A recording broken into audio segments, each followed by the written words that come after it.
Hey guys, welcome to Scrum Master full course video by Simplilearn.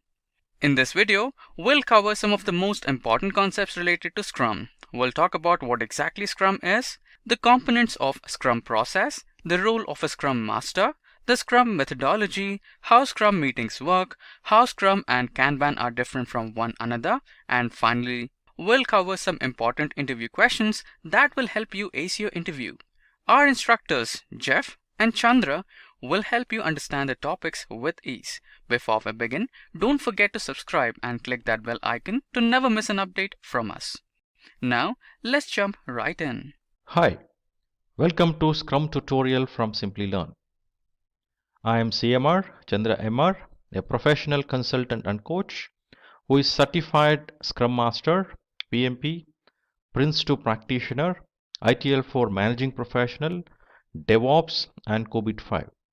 As part of this tutorial, we are going to understand the basic understanding requirements of Scrum, the Agile methodology.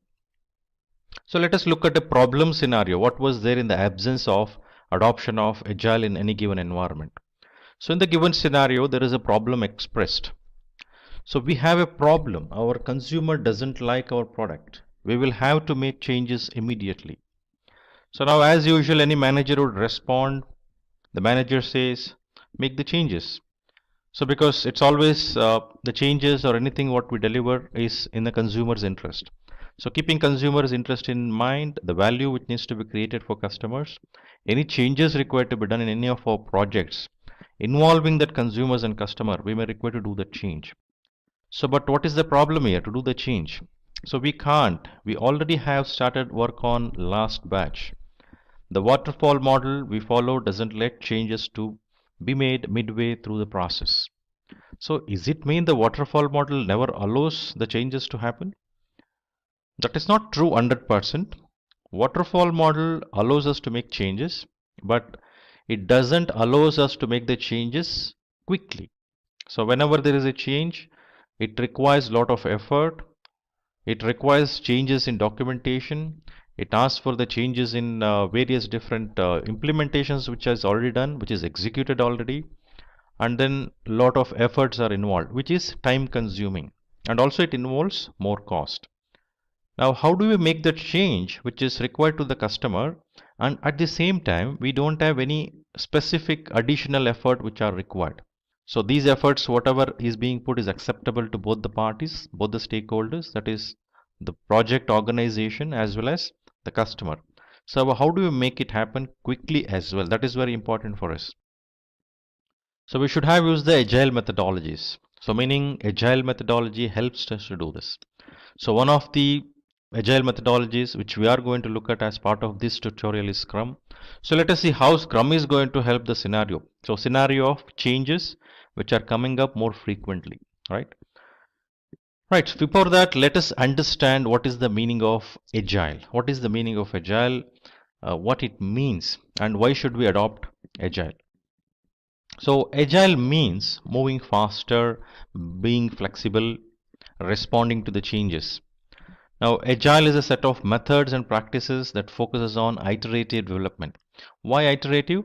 In each iterations, agile methodologies helps us to create a working piece of the software product, which will help us to make quick corrections to that software piece. This is not a whole product, it is part of that bigger product. So requirements and solutions are obtained thanks to self-organizing cross-functional teams collaborating. So when we say cross-functional team, self-organizing team, so these are the teams which are 7 plus or minus 2, the size of the team what I'm speaking about, who basically have various different skills. Each of the team members will have various different skills and they complement to it. I think today the DevOps is speaking about this cross-functional team owning everything as a single team. Some of the organizations has already demonstrated their DevOps capabilities by having this approach, like having self-organizing and cross-functional team, having an accountability for the entire product, the particular piece of the product module what they have created. So this helps in improving accountability and also ensures better visibility of the product what is being created and delivered. So further, let us look at the advantages of using agile. So what it gives to us. How it helps? So now the organization who follows the agile methodologies, so we can see that projects follow a predefined schedule and have a predictable cost. So schedules are seen, but wherever there is a changes required, wherever there is a directions need to be changed in terms of making necessary changes to adopt to the required scenario, the change scenario, agile helps us. It gives that flexibility. So clients have visibility of each phase of project. So it is very essential whosoever adopts the agile methodology, the active involvement of customer has to be ensured. So they are actively involved. So customers or clients actively involved in the sense they know it, what is happening, what they are getting, they know. They are acknowledging it by giving the feedbacks every now and then so that there is no surprise to them at the end, which used to happen during waterfall approaches. Then greater interaction between project team and the project means there needs to be collaboration. Agile emphasizes on having the collaboration. So Scrum in specific have something called daily Scrum, where 15 minutes meeting, where entire Scrum team should come in, sit together, self-organizing team as well as all that Agile team has to come together, express what they have completed before the last daily Scrum meeting and what is pending, why is it pending, and what is that they're going to do before the next meeting. So all these are expressed. This will help the team as well as the Scrum Master as well as the product owner the visibility into what is complete, what needs to be completed, and this will help project manager or Scrum Master to provide the necessary inputs, better visibility to the customers and stakeholders as well. Product output is predictable and can sometimes happen earlier than expected. So now initially, as we know, so the visibility of anything what we do will be very less.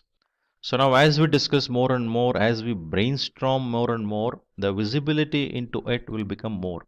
Then what would happen in future, the ability to predict will also become easier. And this doesn't happen only with the project team, it also happens with customers and every stakeholders who are involved in the project. So next, high quality development, testing and collaboration is ensured since the project is broken down. So now each iterations, each module, each piece of software which is being created are tested regularly and feedbacks are obtained from the user as well. Active involvement of user are ensured so that they are acknowledging it. So the what customer needs are given. So it is not that I discover something which I did not need. I'm seeing it. I told something, I'm getting something. That scenario is eliminated. Then the product backlog can be refined and reprioritized. So since we move iteration wise, depending on the change scenario, depending on the directions changes, we can keep reordering or reprioritizing our product backlog. What needs to be created first? If I have 1, 2, 3, 4, 5 item, I can make it as 3, 4, 1, 2, 5.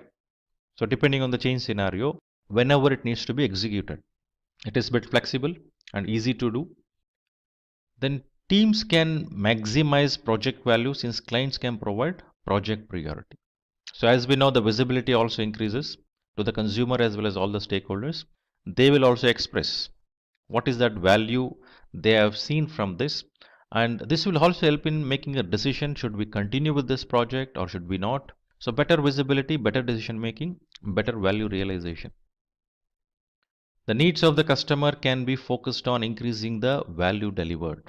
So as customer gives the feedback, as that visibility increases, then a customer is getting that value and then expressing what is the changes, what is that additionally they may require here, how can make it better. So these interactions can happen. So customer can be focused on increasing the value delivery.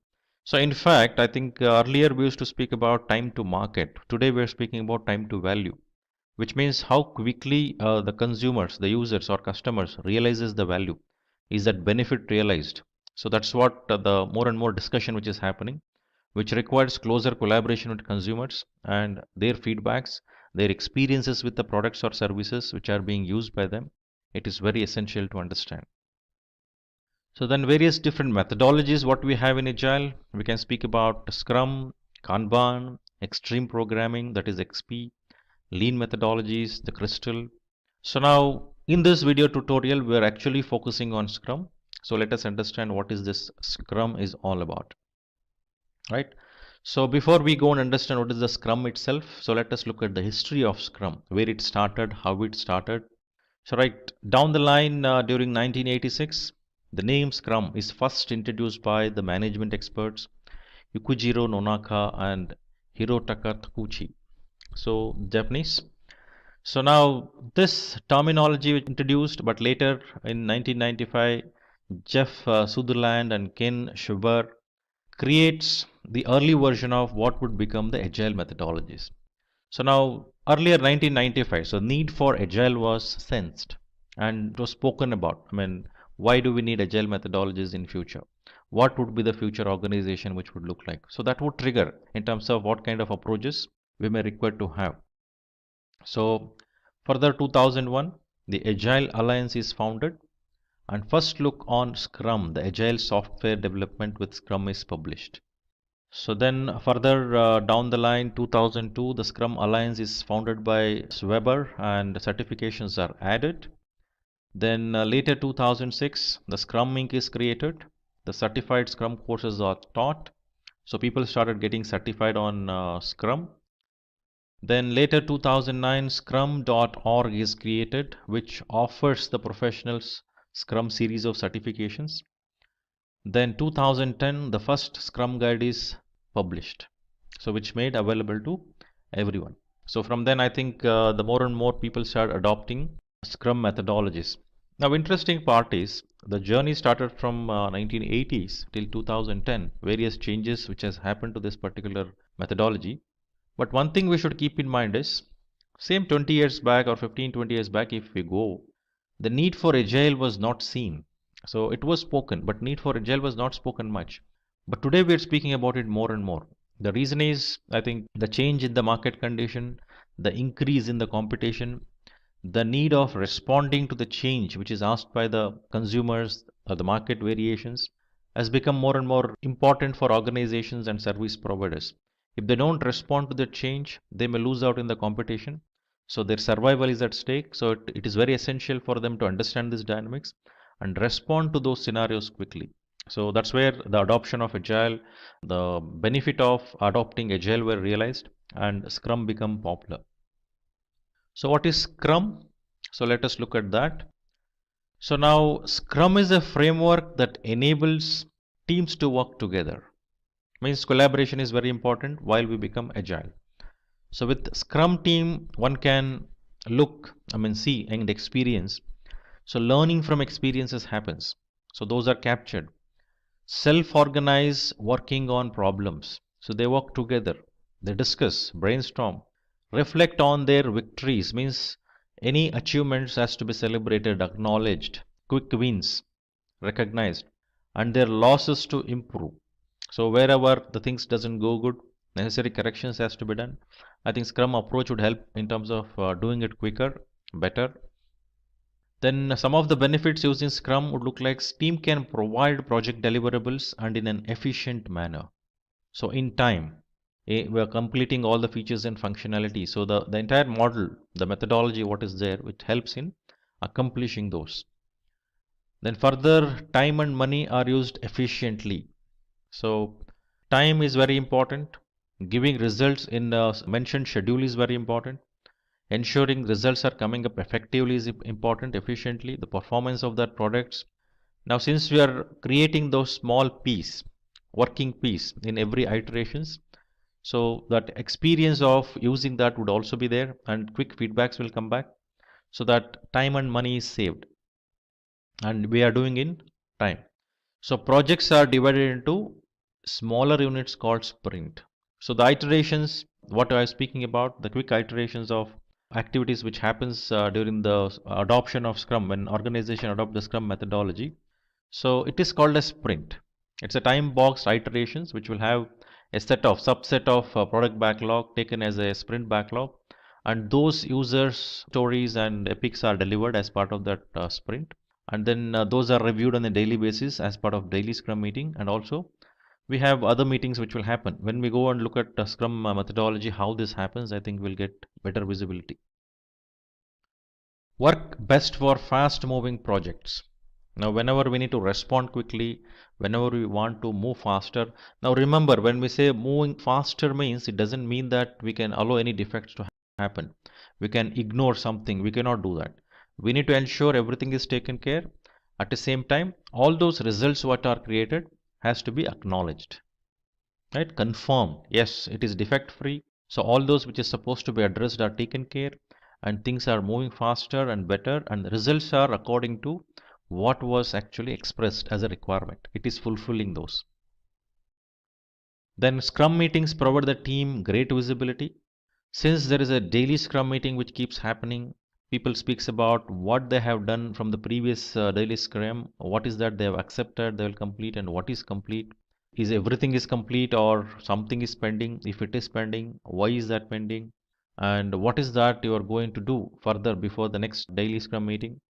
So these are discussed, understood. So that there is a quick 15 minutes meeting which gives the insight.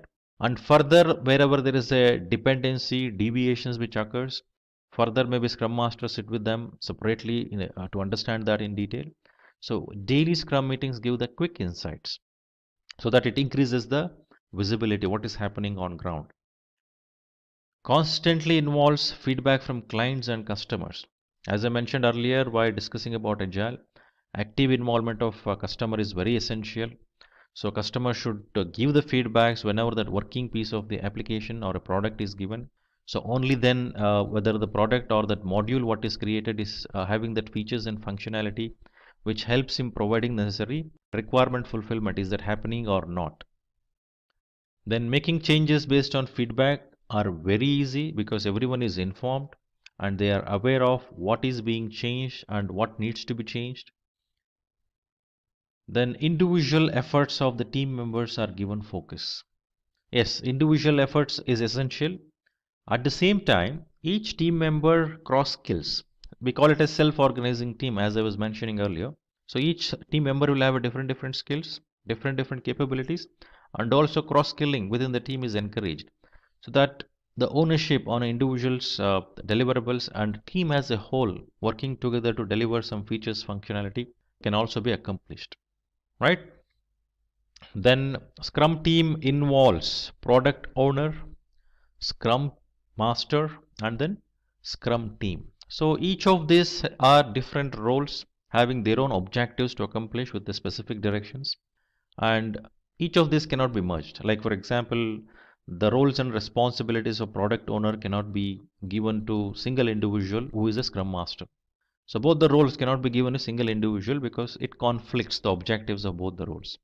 So thinking about putting this, one of the team member becoming Scrum Master or product owner, thinking in that angle is also something which will not work, which will not give the required results.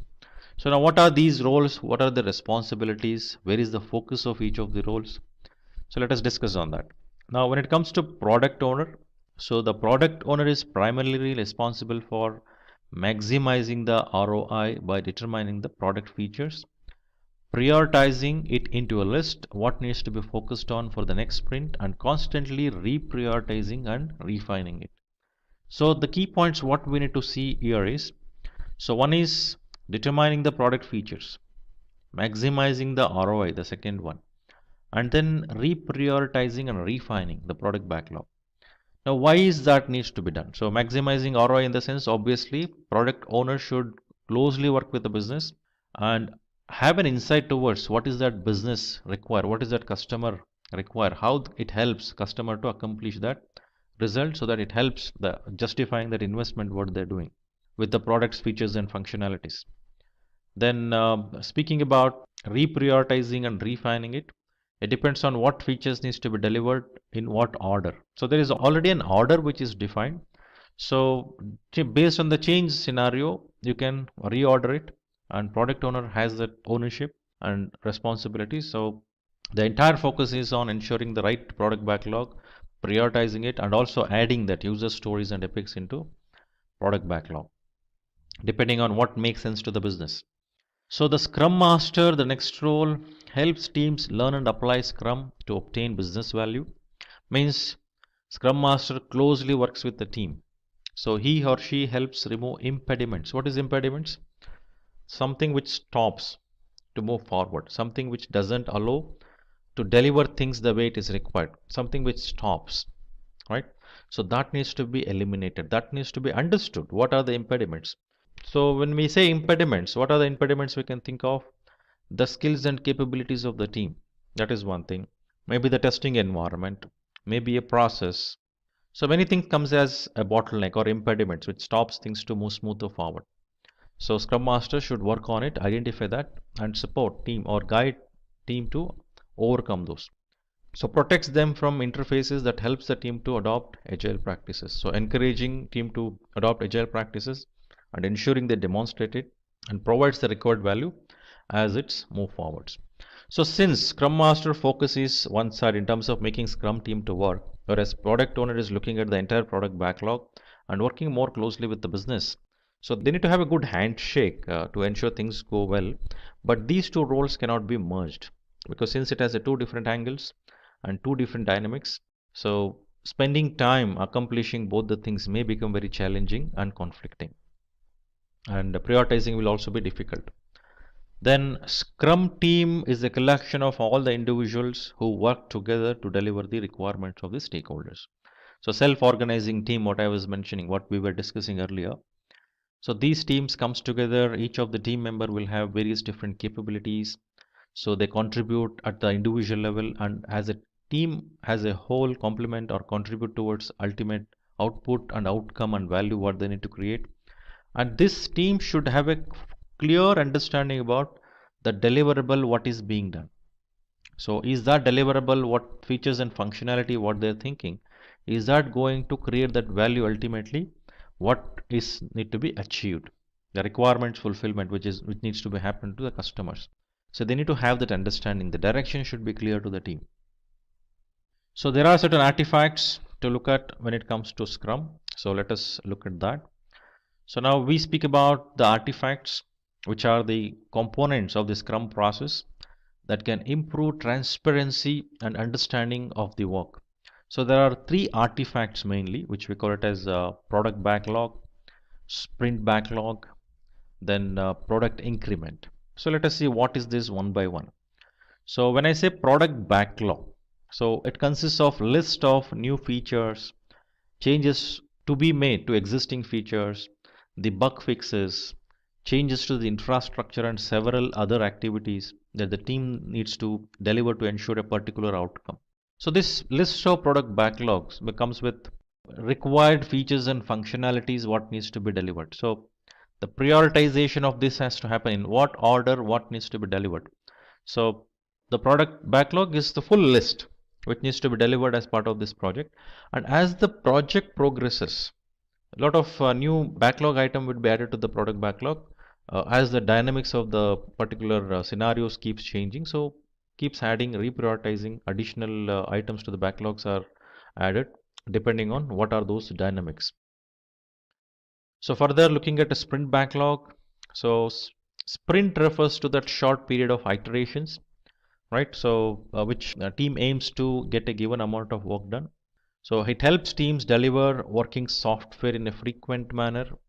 So sprint could be between 1 to 4 weeks long depending on what is that deliverable is. So sprint backlog is a subset of product backlog. So that prioritized item what is taken into sprint, which is a time boxed iterations. The sprint backlog contains the task the team aims to complete to satisfy the sprint goal. So what is that sprint goal? So each of those iterations, the time boxed iterations, will have a specific objective to accomplish. So the sprint goal is the objective decided for the sprint as an outcome of negotiation between the product owner and the team. So what can be delivered, how long it takes to deliver. So when it has to be delivered, the target may be given by product owner, but is it possible, feasible to complete it? There is some negotiation which happens there. So they decide, they agree, yes, we can do it, we cannot do it. If at all we can do it, what is that it takes in terms of effort, time and cost. So everything is decided, discussed. So that objective of that particular iterations is agreed upon. So once it is agreed, I think a team should first identify the tasks from the product backlog that need to be delivered to achieve the goal. So these tasks are then added to sprint backlog. So there should be an agreement between both. And once it is added, once it is agreed as part of that sprint, the deliverable, the output of the sprint would be the one which needs to be completed as part of it, the objectives, the goal, the results, which is specific working software. Then product increment. So this refers to the combination of all product backlog tasks completed in the sprint and the value of the increment of previous sprints. Now, when we speak about lean speaks about elimination of waste. It speaks about value streams. Now, in each of the sprints, as we have a working software being delivered, now each of these pieces should keep complementing to the what is the one which is already delivered and what is being delivered in future. So keeping that in mind, every deliverable will be implemented or configured in such a way that there is no specific bottlenecks, there is no specific constraints which arises. So these needs to be kept in mind, which requires the entire visibility into what is that ultimate objective we are going to accomplish. So in this product increment, all those combination of the product backlogs task which is being done should keep this in mind. Team should be very clear about it. So in the first sprint I delivered something, in the sprint 2 I delivered something, but I cannot integrate them. They cannot work together. It will lead into the further issues and then complications. That should not happen. So when we say agile, it's about moving faster, fine. So responding to change, fine, but that should not lead towards further complexity. It should make things simpler, smoother. So Scrum is stressing on that part. So an increment refers to inspectable, usable work done at the end of the sprint. It represents a step towards overall goal or vision of the project, as I was mentioning.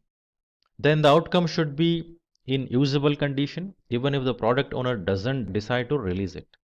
So it should be in usable condition. So two things we speak about. So one is release, other one is deployment. Now people usually get confused between release and deployment. So release about this part, what we're speaking about, product is usable. So it is released, product is usable. But only after deployment, user will have an access to use it. So that is the difference. Release makes that product usable, whereas deployment makes it available to the user to use. So this difference people should know. So release doesn't mean that it is already available for user to use. So this understanding of the difference should also be there so that one can understand what it means by release as well and what it means by deployment. That's why when we speak about DevOps, we keep speaking about CI/CD. In CI/CD, we speak about continuous integration, continuous delivery, and continuous deployment. So in continuous delivery, you're speaking about release basically. So once it is released, it becomes usable. So once it is deployed, it is available for user to use. And that's about the Scrum artifacts. Now let us look at Scrum framework, how that Scrum framework looks like in entirety. So what are the components comes into picture. Already we spoke about the Scrum approach itself, what it is.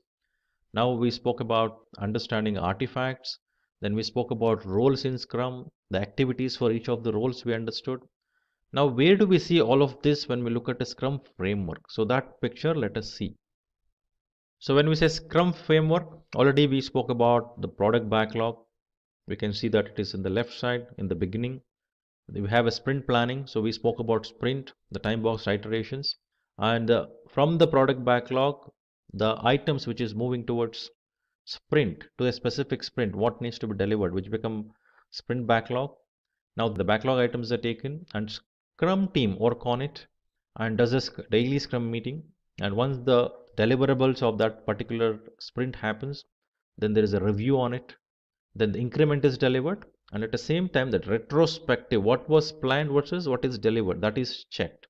If you look at from sprint review, so you have a retrospective to check what is planned versus what is being delivered. At the same time, the review points will come and get updated to product backlog as well to the product owner. So product owner should be aware what is delivered, what is pending to be delivered, and that increment is further delivered. So these increments, what is delivered to production, what is deployed in the production, should have values, that integration which happens, both all the increments coming together to provide that fulfillment of the requirement as well as creating that value what is required. So product backlog is the first step of Scrum framework, is a set of list of tasks to successfully achieve the goals of the stakeholders. We discussed that while discussing on product backlog. So further sprint planning happens where the team determines the tasks from the product catalog they will work on and aim to deliver during the sprint. Now this is negotiated, understood, agreed, and then moves towards sprint to get delivered. Then sprint backlog are the tasks discussed during the sprint planning, means the previous step, and also during the script planning, and then added to the sprint backlog. Once it goes to the sprint backlog, as part of the time boxed iteration sprint, the deliverables should happen. Now the Scrum team, which is actually self-organizing team, as we mentioned, maybe 5 to 10, 9 members of team working on the task in the sprint backlog, and they will also have a daily scrums where the team also discusses for 15 minutes on the events where the team member synchronizes activities and plan what they aim to achieve in next 24 hours, what is accomplished against what is discussed in previous daily scrum, and then if at all any further discussions need to be done in the correction of those, that can be taken as a separate meeting, not as part of the daily scrum. So generally daily scrum meeting would be 15 minutes. It should not go more than that. It's an indicative time. So quicker updates to understand what is happening. Then the sprint review happens, where once the sprint is complete, so sprint review happens, which involves the team, the scrum master and product owner and stakeholders to understand what is being agreed upon and what is being delivered, so reviewed. Is that fulfilled in the entirety that is discussed? And then during this meeting, the team shows what they accomplished during the sprint. It allows time to ask questions, make observations, give feedback and provide suggestions, right? Then the product owner also presents the product backlogs, talk to the stakeholders to get feedback for upcoming sprints and about things related to the backlog. Now, this one sprint is complete. For the next sprint, what should be the prioritization? So the product owner has to speak with the stakeholders so that there is a good understanding, good handshake that what needs to be delivered and what is the priority in the given list. Then sprint retrospective happens. So after the sprint review, sprint retrospective happens. So during this meeting, what went well, like past mistakes, potential issues, what are the new ways to handle them which are required to be done correctly in the next iterations or next sprints needs to be identified. Data from found from here are incorporated when planning the new sprint. So it works like a lessons learned. What went well, what did not go well, what is that we did for those what did not go well. So what is that learning we have in these iterations? So how can we ensure that in the upcoming iterations the same mistakes will not repeat? So those can be discussed, documented, and then consider while moving to the next sprint. Then the increment is a workable output which is given to the stakeholders. So this is where the user actually sees that workable piece, working item, and then they give necessary feedback as well on the particular application piece or software piece. Then there is something called Scrum board which is used during this flow of Scrum, right from product backlog to the creation of that increment. So let us look at what is a Scrum board which is used during the Scrum practice. So Scrum board is a physical or virtual tool that helps team to visualize items in the sprint backlog. So it helps in tracking what is being delivered, what is in progress, and what needs to be delivered further. So it shows all action items during the daily Scrum, helping keeping the team focused on tasks that need to be completion and the priorities of those. The Scrum board is usually present in a place that's accessible to all team members. It is a visual board, right? And can be physical, whiteboard and stickers or virtual software tools which can be used and displayed on the screen. So the Scrum board is divided into different slots like to do, in progress and done. So when new sprints are started, the existing board is reset and new Scrum board is created. So since it is visual system, I think it is taking the thought from Kanban. So visual system always works effective because the moment I know, I see something is put against my name that I need to complete this, it's quite obvious to me that I will put efforts to complete it. So it's a conscious effort what I will put. It works on my consciousness. So something which is not visible to me, it is not out of sight is out of mind. So I will not work on it. So there is a tendency to forget. First slide here has to do with user stories and epics.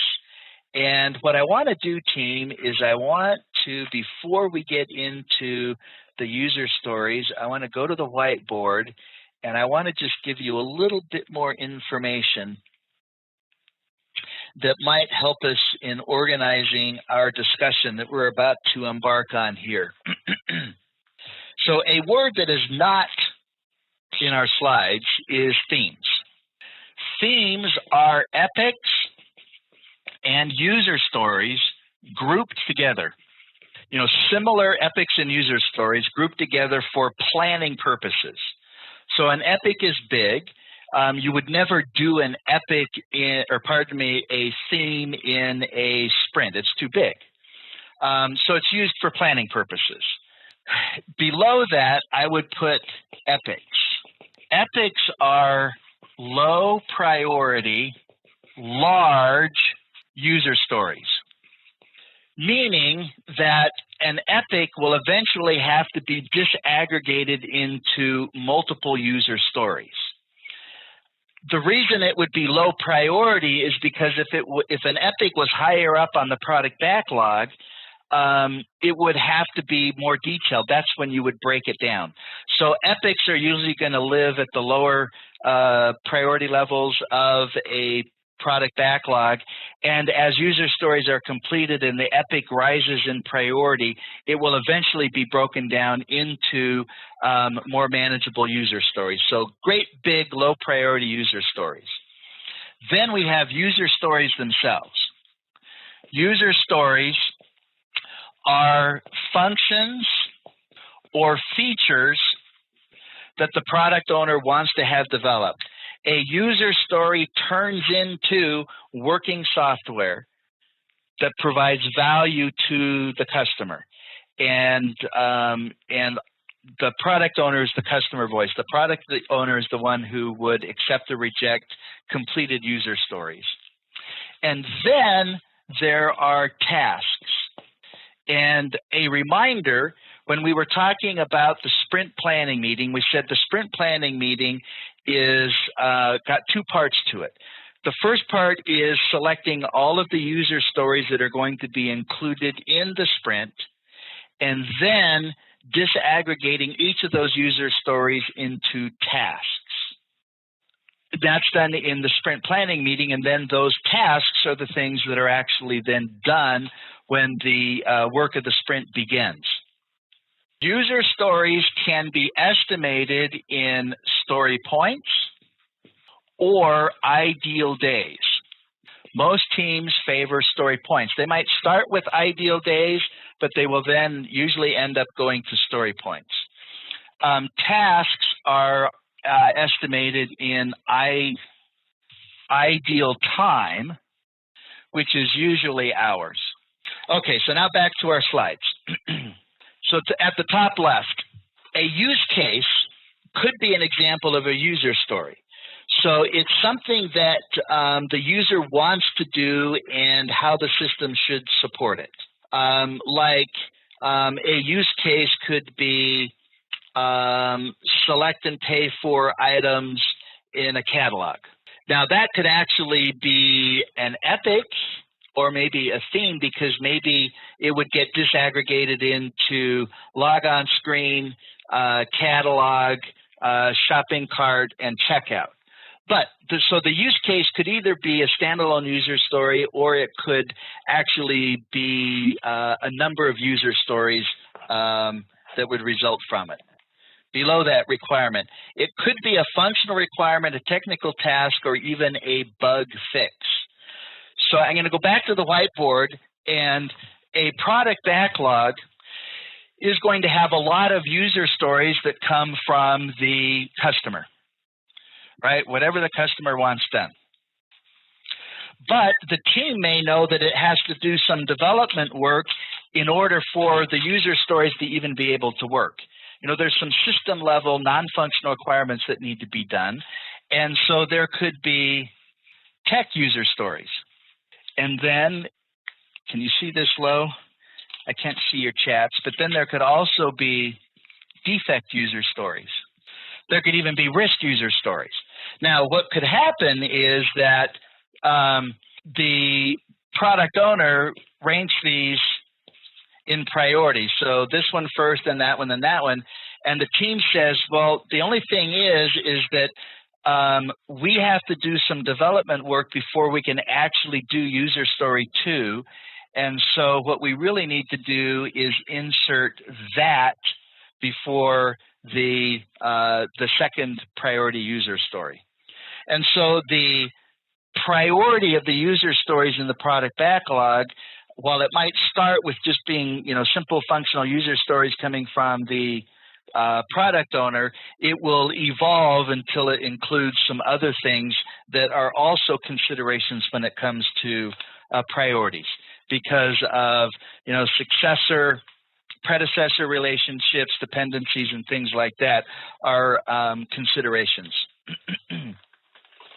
A user story, back to the screen, bottom left now. The user story can use a fictitious user or a persona to help the team or the team and the product owner to get an idea of, okay, who's going to be doing this function? What are they going to need in order to be able to complete the function, etc. So you try and come up with an actual, well, a fictitious, but a person who's actually doing it, to kind of get out of the realm of, listing requirements and, specs and things like that, and say, okay, what's the user experience need to look like? Top right, template. A portion of a user story is, let me back up. So a user story card is usually going to contain a brief description of the user story using some kind of a meta-language format, like we're suggesting right here. As a user or persona, I want this feature so that I can. So not unlike our estimating session here. As a frequent traveler, I want to eat grapes so I can be healthier. In the one that we didn't do, the inventory system, as a customer, okay, there's a user. I want to get cash back so I don't have to wait in line at the bank. Okay, here's another user story. As a consumer, I want the shopping cart functionality to easily purchase items online. And maybe that could be customer as well. As an executive, right, as a suit, I want to generate a sales report so I know which departments need to improve their productivity. As a buyer, so you can see I tried to come up with these different roles right here: executive, buyer, sales rep, etc. And that's the format. As a type of user, I want some kind of goal or feature, and so that's some kind of a reason. Below that, connect the dots by writing all of the user stories necessary to uncover the entire use case. So like we were talking about right here, if you want to be able to purchase items online from a catalog, that might be multiple user stories in order to support that use case. And so, of course, we would want to be able to connect the dots and see where all the user stories fit into the overall goal of the project or release. And the stories, excuse me, are grouped to form an epic or higher level story, so epic or theme. Stories can then be split into child stories or tasks, and so that's what we were covering before, right? So you have themes up at the top. That's the biggest grouping, if you will, used primarily for high-level planning purposes. So you have your themes, then you have your epics, which are large user stories, low priority, and they're going to have to be broken down into smaller user stories. Like in the question that we had at the end of the last section, where the product owner needed something done and the team said, well, based on the size of this user story, it's going to take 3 sprints to do. Well, a user story has to be small enough to be completed within a single sprint. So a sprint can contain more than one user story, but a user story cannot span sprints. So that feature or function that was in the question was probably more like an epic. It was something that would need to be disaggregated into smaller user stories, or perhaps it was more of a use case that would need more than one user story in order to actually deliver the overall use case. Let's see, as a product supervisor, I want to see an unfinished part list at the end of the day so that I can reallocate work the next day. Great user story description. Well done, Viraj. Did you hear that, team? As a product supervisor, I want to see an unfinished part list at the end of the day so I can reallocate work the next day. That is a well-crafted description of a user story. Now, here are some things that I want you to memorize. You were hoping I was done with the memorization part. So I want you to remember that we have to invest in our user stories. And I was going over to the whiteboard and I didn't change cameras, so let me do that. I recommend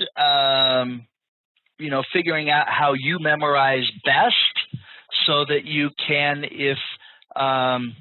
well, not if you wanted to. What I recommend is being able to write out all of this stuff on plain white scrap paper in about 14 minutes, because that's the amount of free time you have in the tutorial when you're at the, or when you're taking the test.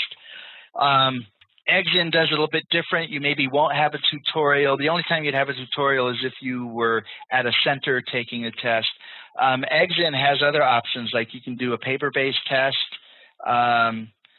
where you get a third party, a buddy or somebody who will agree to sort of proctor the test for you, or you can do it on your laptop all by yourself.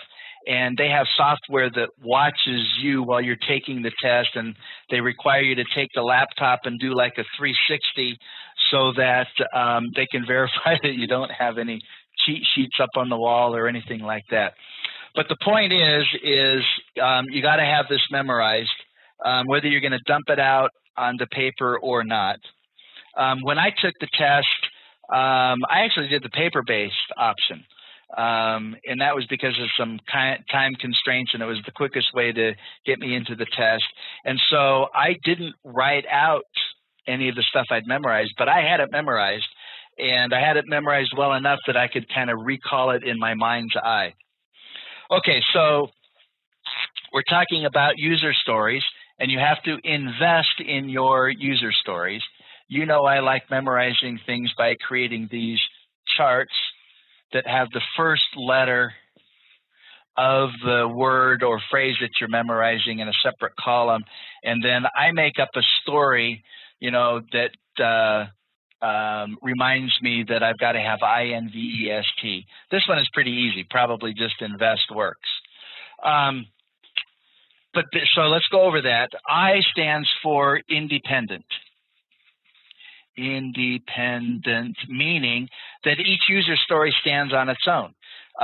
You don't have, when we're doing Scrum, you don't do a user story that won't result in working software.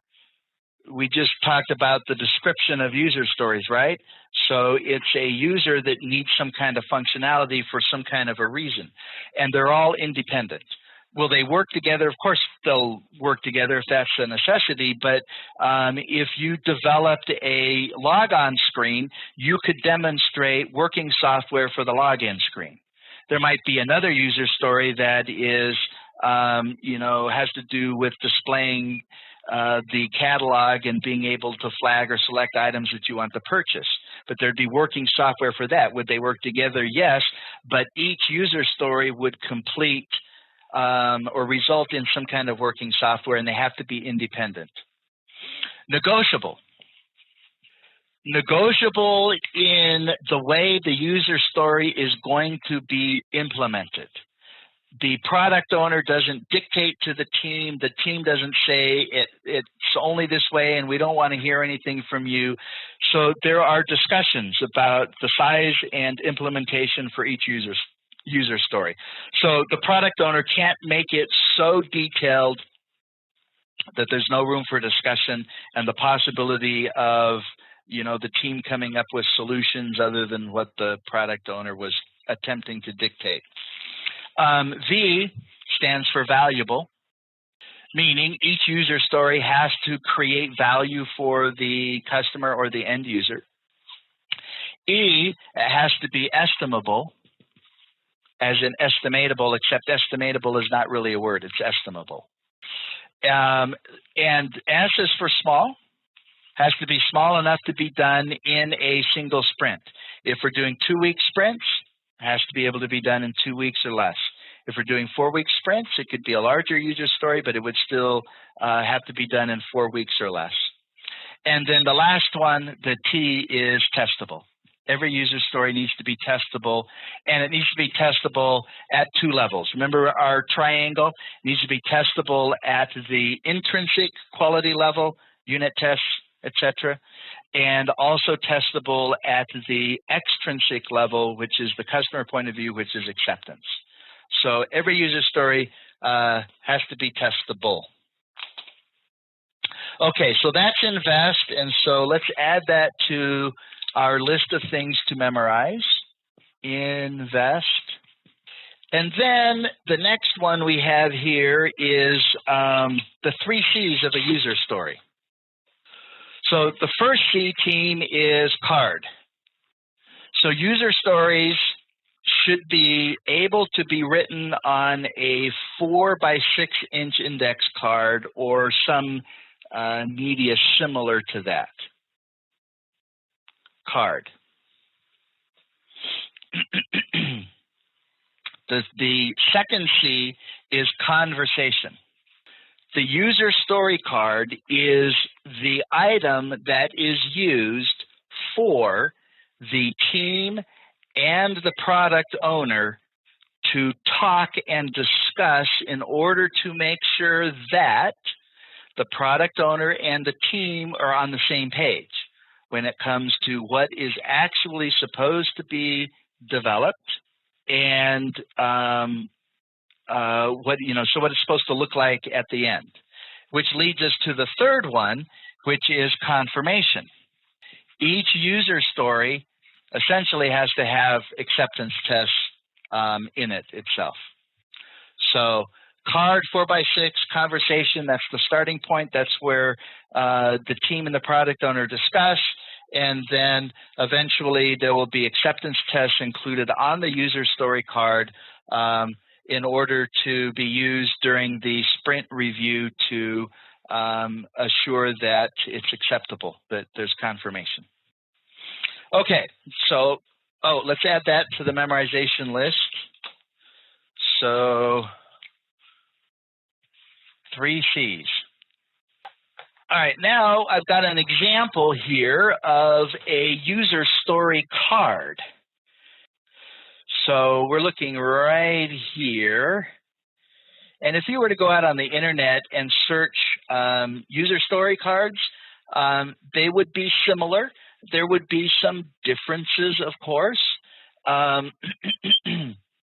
But typically what you're going to have is you're going to have a title or a name for the user story.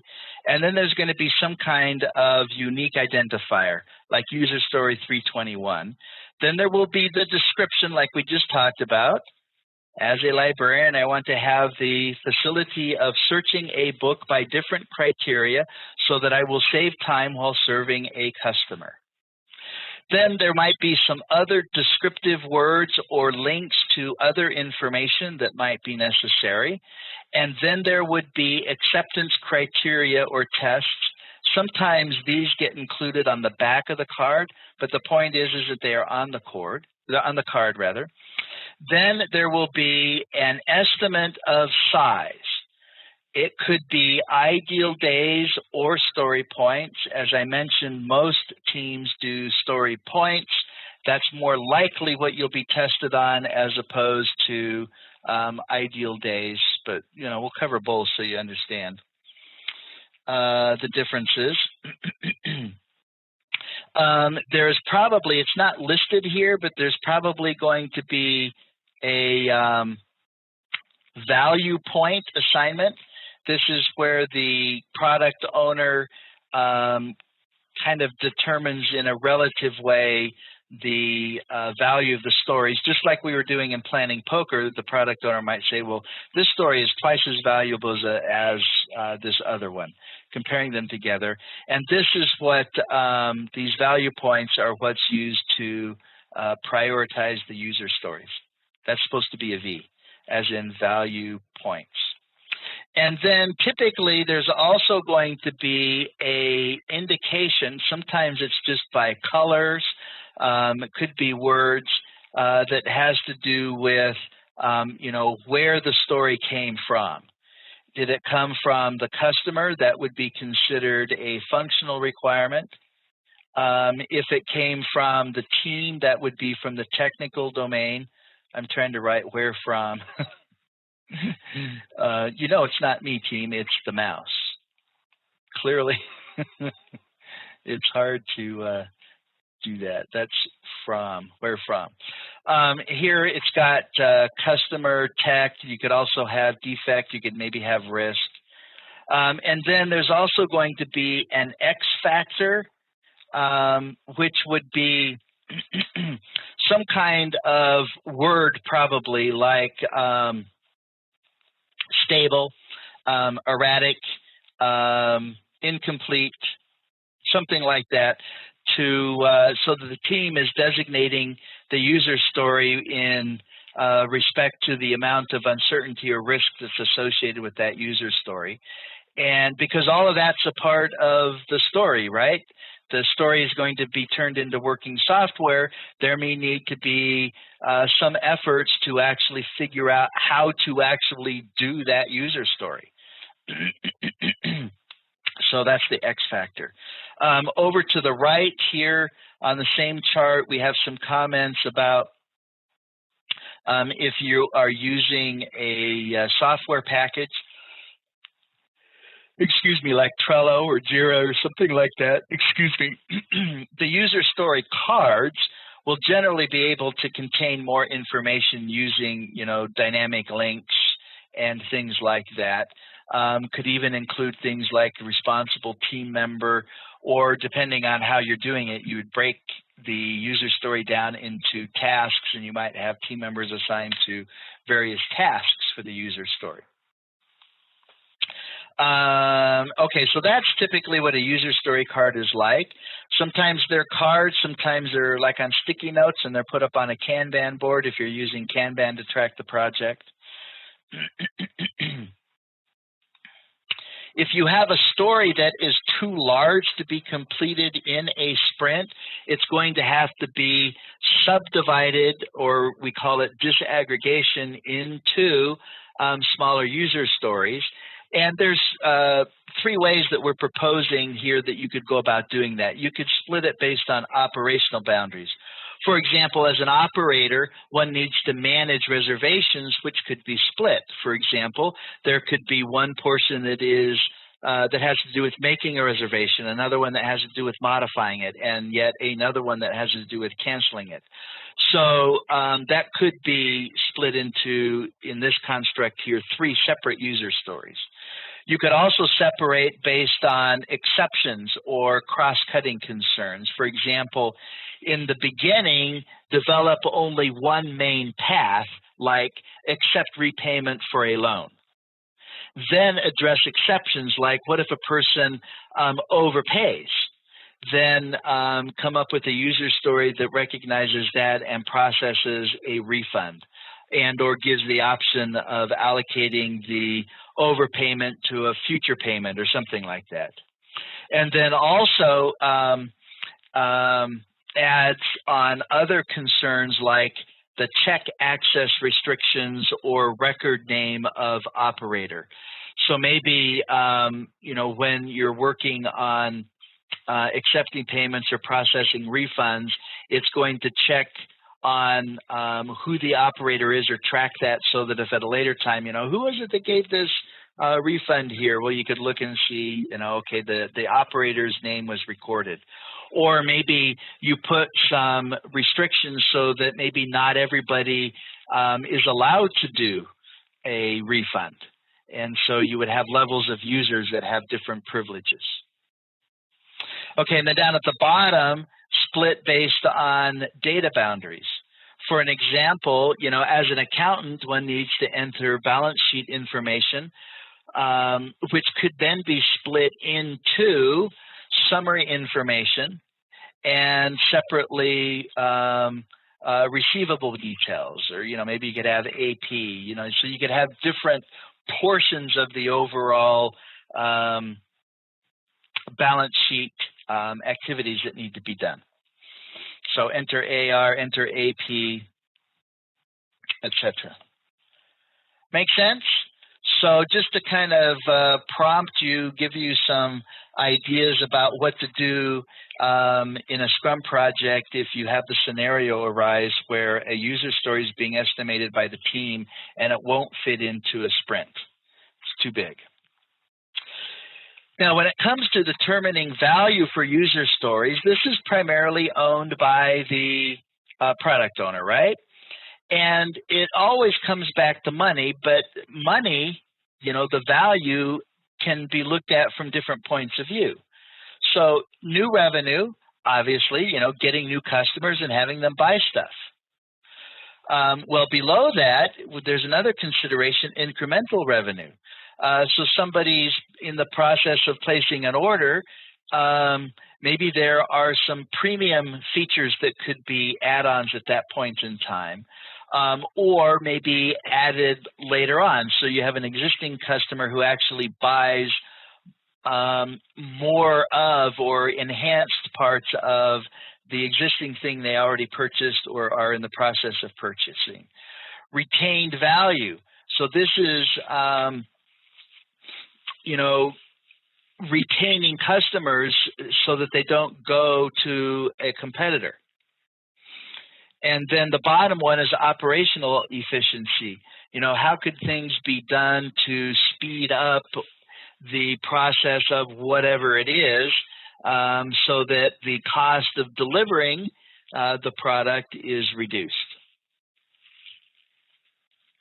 So this then leads us to a discussion about priorities, recognizing that there are some priority concerns that come from both the customer domain as well as the technical domain. And there are some prioritization models. If we look right here, there is value-based prioritization, and the hierarchy of that would be high value, followed by high risk, followed by high value, and then low risk, followed by low value, and then low risk. So, we might have written this a little bit differently, but that's value-based prioritization, and this is primarily the product owner with maybe some input from the team, just simply deciding what he or she wants done most, listening to the team say, well, there's some, greater risks with this user story than that. And so you'd probably want to persuade the product owner to take care of high risk stuff first, because that would have an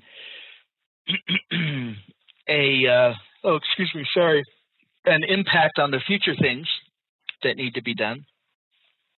There's the Kano model, which looks at each of the user stories and classifies them as being mandatory, linear, or exciters. And the mandatory items are those user stories that are musts. And they'll never move the customer or the end user beyond neutral. It's if they're not there, it creates dissatisfaction. If the product owner and the team has done a good job in identifying what are the mandatory or threshold items, you would see that it just gets it to neutral. That's what's expected for the product. Linear items, user stories, are those user stories that as they are implemented progressively throughout the project and added to the feature set, it will linear increase customer satisfaction. And it can be, in their absence, dissatisfaction, all the way up to high implementation, creating a great deal of satisfaction for the customer. And then the third category is exciters and delighters. And those are features or functions. Those are user stories that are not mandatory. And the absence of them will never result in satisfaction going below neutral. But by adding them, you could create excitement and delight for the customer. These would typically be things that are features that would be included in a premium version of the product, or maybe add-ons that are promoted, at the point of sale. Have you thought about this because it'll really help you, or whatever. So that's the Kano model. And then there's Uyghur's relative weighting method. And this is all using numbers. So each feature is given a value for its benefit, and its penalty, given a value for penalty, meaning what's the pain if that feature or function is not included. And then there is the cost side and the risk side. And then those are all calculated together, and that results in, a ranking or a hierarchy, which gives you the priority for the user stories. We also talked about Moscow, didn't we? Did we talk about Moscow? Moscow is another prioritization model. Must, could, I said that differently. Must, should, could, won't. Moscow, MSCW. Must, should, could, won't. And we talked about that one. Thank you for that confirmation. Does it seem like a long time ago, or is it just me? I know it was just last weekend, but it's like last year. Okay, so now let's talk about velocity. Priyanka, that is exactly right. So velocity is the capacity of the team to complete work in a single iteration. So the team has estimated the user stories for size or ideal days, and the sprints are going to be 3 weeks in duration. Obviously, not all user stories can be completed in a single sprint and be done with the project. Well, I guess maybe I shouldn't say obviously. When I'm saying that, I'm thinking, well, maybe you had a very small, short duration project, so you could. But the point is that it's the team's capacity to complete work in a given sprint. And it is an observation. It's not a prediction. So if we're working on sprint 5 and we're working on determining what our velocity is, then it would be the average of the previous 4 sprints. If there were any outliers, you would disregard those. And so it's an observation. If we look over to box number 2 here, velocity is used to deal with determining how many user stories we are going to include in a given sprint, and also how many sprints are we going to need to create a release or a set of user stories. And here's an example. In box number 3, a team completed 5 user stories that were sized 5, 3, 8, 13, and 2. 2 user stories, each sized 5, were left half complete. What is the velocity of the team? And the answer is either going to be 31 or 36. 31 is the sum of the completed user stories. If you were 36, you were claiming half of the 2 that were 5. So that would be a total of 10. So you claim half of it, which would be 5, would take you to 36. but it's not going to be 36 because the only thing that counts towards progress is working software. So even if the team had finished 9 out of 10 story points for a user story, meaning it's almost done, and then the sprint ends, that doesn't get counted towards velocity. And you don't mess around with velocity. You can mess around with your estimating, and you can mess around with what user stories are going to be completed in a sprint, but you don't. The velocity is not variable. It is what it is based on past performance. When it comes to levels of planning, we have what's called the planning onion. And let me walk you through this here. Up at the broadest area is the vision level. So the vision level, that's the suits, right? They're the ones that have the strategy and objectives for the company and where it's going. And so they have that overall big vision for the company, which is likely going to include products. And each product should have a roadmap. My example of that website that I'm working on has 3 versions which make up the product roadmap. Version 1 is the free site, version 2 is the membership site, and version 3 is the pay referral commissions version of the site. And the product roadmap is then supported by releases. So for my project, I have 3 releases. So all of the user stories needed for the free version are in release 1. All of the additional user stories that are needed for the paid version, the subscriber version, and then also for version 3, those are all releases, 3 releases. And then for each sprint, we will be pulling user stories from the release that we're working on. A release is likely going to take multiple sprints. And then the sprints are populated by the individual user stories, which are then disaggregated into tasks. And we do the daily scrum, which is the daily level of planning and coordination. So we call that the planning onion. We already kind of talked about the release and roadmap concept here. So let's just review this quickly. Prioritize high-level epics and determine goals and releases. So we'll use epics and themes in order to group things together. You know, what should be included in what's released. So what are the goals for the releases? Then the first bullet point, establish goals of release based on market demand, regulatory needs, or customer expectations. For each release, you want to estimate the target stories. Repeat until the target stories are assigned an iteration length. It's blending some things here. Be able to estimate velocity and then assign stories to the sprints.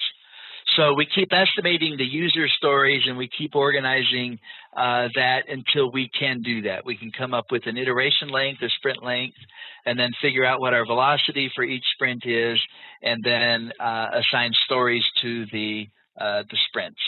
The next bullet down, iterate until the user stories and release date meets conditions of satisfaction. So that's definition of done or acceptance for the release. And try not to pack too much into a release backlog. So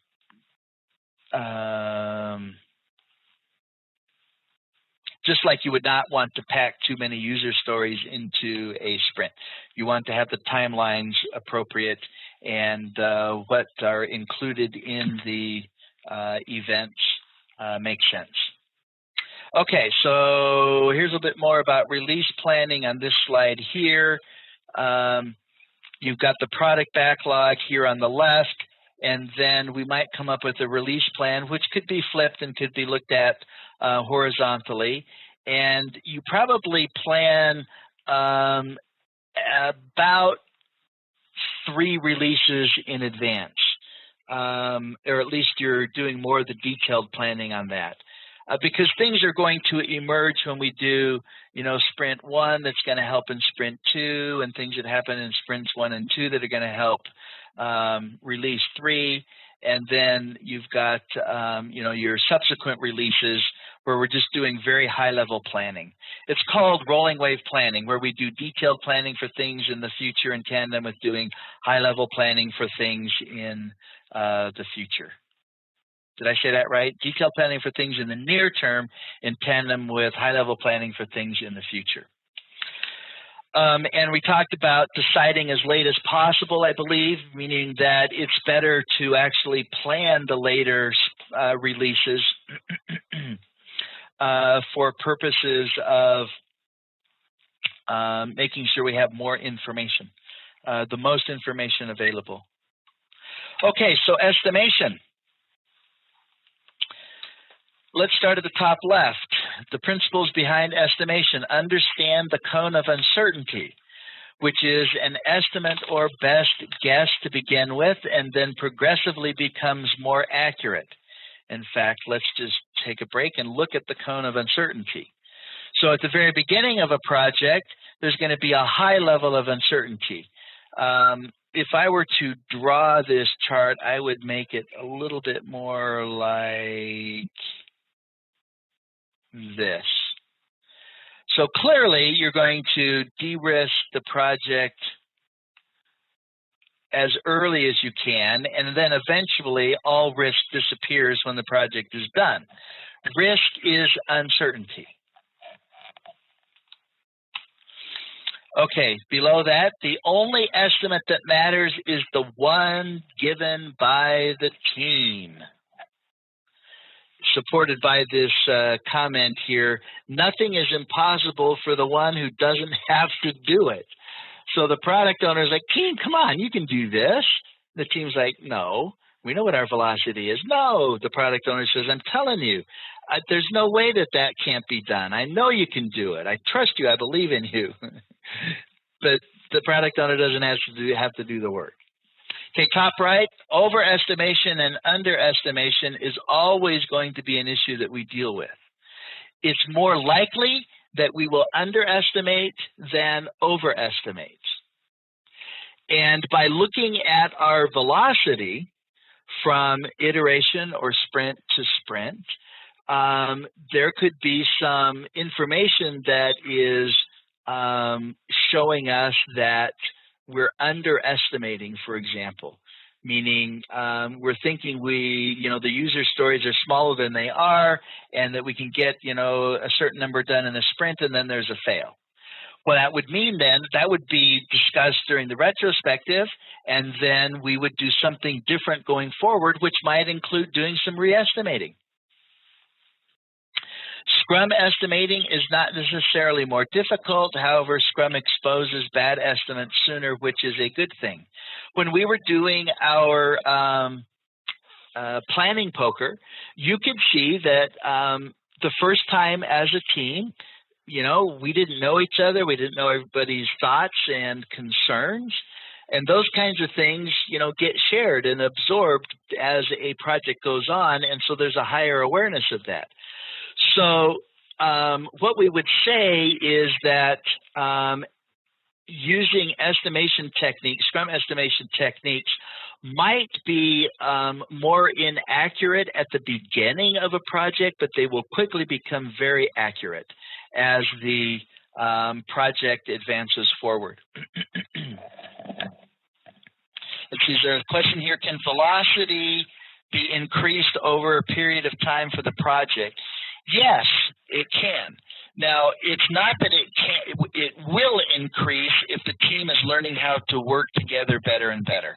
You would expect that, if I can just use my mouse here, if we were tracking velocity, so this would be points completed over here.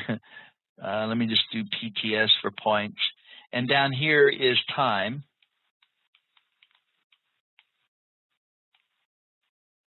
And we go from sprint to sprint, right? You would expect that maybe the first couple of sprints, the team would be learning how to work together, and there would be a steep curve, and then it would kind of flatten out and maybe have, a slow rise going forward as the team emerges as a high-performing team. They get better at their cross-functional behavior. Somebody's sick, the team just keeps chugging along. Other things, oh, sorry. There, I had bumped a thing on my screen there. So the team, learns how to work better together, and their estimates become more accurate, etc. And you would expect a high-performing team to have a result like this for velocity, where there's quick improvement, and then it kind of stabilizes and then begins to tick upwards. Okay. We talked about the cone of uncertainty. Let's talk about ideal time. When we do estimating for user stories, we do it in ideal days.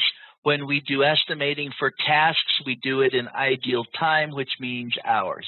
I think that's on the whiteboard, or it was on the whiteboard. Oh, it was on it. So ideal time is the amount of time it takes to complete a piece of work.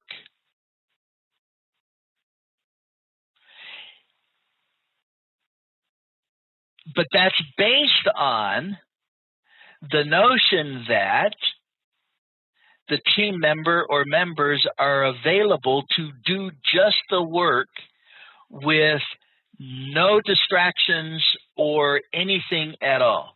So assuming that Priyanka could sit down at a keyboard and code for 8 hours without taking a break for lunch, no phone calls, no discussions, no meetings of any kind, just work 8 hours, how much could be done in that 8 hours by Priyanka? That's what ideal time is. But the thing of it is that there is no such thing as somebody being able to spend every minute of every day only doing work. There will be distractions. So it has to be converted into elapsed time. Now, we don't convert it to elapsed time at the user story level, but we do convert it to elapsed time when we are dealing at the task level.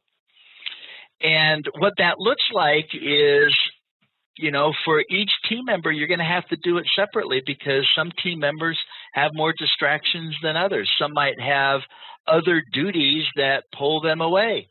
Whatever the case may be, you determine how much time in a given day a team member is available to do work. So say it's 5 hours out of 8 for one. Maybe it's 6 hours out of 8 for another. Maybe it's 4 out of 8, but you figure out what it is, and then you take the average, and that average availability is used then to convert ideal time into elapsed time. I should have circled this box here because we talked about this as well. And then I already mentioned this here, only considers actual work time, not the distractions. So that's the concept of ideal time. When it comes to story points, it's different than that. They are a measure of size relative to each other. So we were doing planning poker this morning where we were looking at grapes versus apples, and then we were looking at oranges and what else do we have? Watermelons and coconuts. And we weren't trying to figure out how much time it would take to eat grapes as opposed to how much time it would take to eat a coconut. It's clear that it's going to take longer to eat a coconut because there's more effort involved. So we have a sense that it's going to take more time. But comparing the coconut to our baseline of 2, right? We came up with a baseline of 2 for the smallest user story. We compare eating coconuts to that baseline, and we say, okay, you know what? It's going to take more effort to eat the coconut than it is to eat grapes or apples. So you can do it like we did. You can also triangulate. For example, when we did our planning project this morning, or this morning for me rather, at the beginning. Oh, that's not it. that is the daily stand-up. Here it is. If I had said, team, I want you to pick a small user story, a medium user story, and a large user story. And then we would then compare other stories to those three, and so we would kind of triangulate on it. Let's say that we did, 2 was small. I'm sorry, I'm saying that wrong. Grapes was small, apples were medium, and coconuts were large. Well, if we then looked at orange and we said, well, orange is smaller than apples but bigger than grapes. So we would know this would fit in between grapes and apples. And so let's say, we had apples at 5 and grapes at 2, then we would say an orange is probably going to be 3. And the values, now I used, in our example, the modified Fibonacci series. What we do in Scrum and Agile, if we're using story points, we're going to use a non-linear scale for the values. So down at the bottom here, there's the modified Fibonacci sequence. The way the Fibonacci sequence works, by the way, it's the value is the sum of the 2 on the right. So let me break this right here because this is a modified Fibonacci. So 13 is 5 plus 8. 8 is 3 plus 5. 5 is 2 plus 3, and 3 is 1 plus 2. If we were doing the real Fibonacci series, this wouldn't be 20. It would be 13 plus 8, which would be 21. I don't know why some use modified Fibonacci and others not, but that's just kind of a common thing to do. If you're doing planning poker, you give everybody 7 cards, 1, 2, 3, 5, 8, 13, and 20. Another nonlinear scale is doubling, 1, 2, 4, 8, 16. You typically don't go too far to the left with the values because that either means that you're being too granular or you've got stories that are probably too big and they need to be disaggregated. Now, somebody just chatted here. Should some buffer time be included in the actual estimates? Let me answer that question first by going back to ideal time, and then I'm going to come back to story points and answer the question. When we're estimating in ideal time, we don't add a special amount of time that we would call a buffer. We just allow for the distractions and the interruptions, which could look like a buffer, right? You're saying, Priyanka, if based on your duties in the organization and our workday of 8 hours, you're typically available to be doing your project work 5 out of those 8 hours.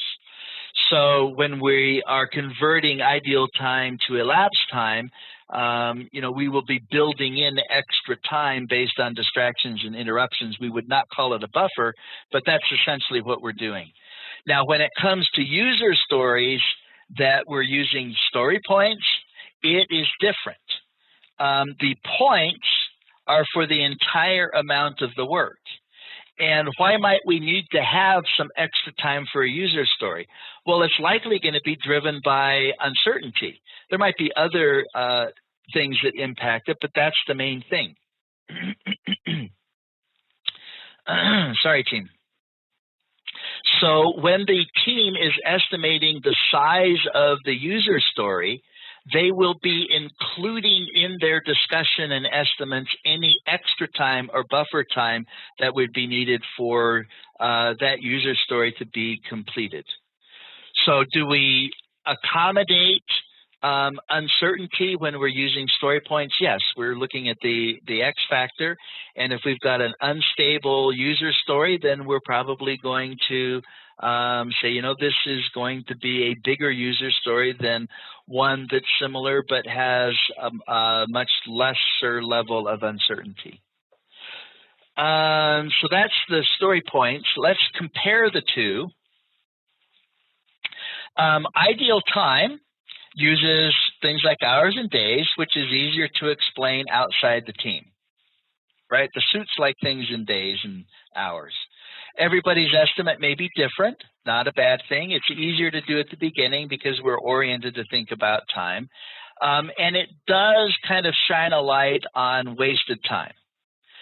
Story points are harder to explain outside the team. The suit says, well, how long is it going to take to do user story 301? And our answer is, well, that's a 10 user story point user story. And the suit's saying, what does that mean? Tell me how long it's going to take. So the suits have to be converted to story points. Now, here's the thing. It's a lot easier to get consensus when we're estimating in story points. And once we get good at it, it's going to be much faster. We have to remember it's not comparable across teams. So, a team working together will have its own kind of system for sizing the stories, and another team that might even be working on the same project will have a whole different scheme. And so if the velocity of one team is 25 and the velocity of another is 50, it doesn't mean that the team with the velocity of 50 is able to do more work than the teams whose velocity is 25. And we did, when we got our day going, we started with a planning poker exercise. And so, we used all of the team members. So we selected the team. The product owner was there to answer any questions. The team discussed each of the story cards and then decided what their vote was going to be. And then everybody voted at once. If there were outliers, they were discussed. And the reasons for that, those variances, those outliers, were then part of the discussion. And then we did another round of voting. And we would keep doing that until we had our estimates converge or we reached consensus on them. Okay, so advantages of planning poker: it's fun, it's quick, it gets the whole team involved, the team understands a little bit about all of the stories, everybody contributes his or her expertise, and the discussion during the estimation provides clarity in the direction approach and even a bit of design. If we were in the same room team and we were doing a planning poker activity like we did at the beginning of our day together, we would be able to, model it a little bit better. Or if we tried to unmute everybody, but you could hear the background noise. I've tried doing it, it doesn't really work. But you get the idea that if the team's discussing and things like that, you would actually get to the point where your estimates would converge and the team would say, okay, this user story size is, whatever it is. Okay, so we need to wrap things up for the day. So we are ending right here. And that means tomorrow when we get together, we're going to be doing slide 20, or starting with that, which is affinity estimating. And let's see, affinity estimating, we go through that. We're going to talk about tracking progress using information radiators. And then we're going to talk about what we do when we find variances between the plan and the actual results, and then we'll have our quiz. Now let's talk about the values of Scrum. Now this is different than pillars. This is values. So there are 5 values for that, and this is something that I want you to memorize. So I'm going to switch my cameras here and go to the whiteboard, and we're going to add to our list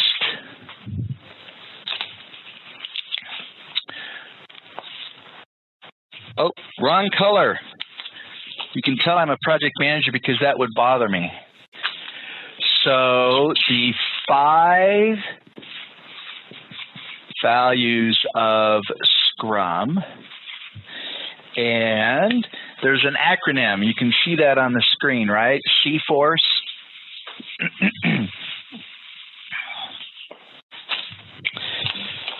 Okay, so 5 values of Scrum. And C, F-O-R-C. And you kind of know my style here. You don't have to do it this way, whatever works for you. but have some kind of a strategy for memorizing things. It will probably serve you well. So the first C is commitment. The next one, there are four. F is focus. O is openness. Is that two N's or one? I don't know. Openness. We'll blame it on the marker if it's not right. R is for respect. And the last C is courage. And so there's your little chart right there. And let me just briefly go over these. None of these will be a big surprise here. We've talked about some of them already in one context or another.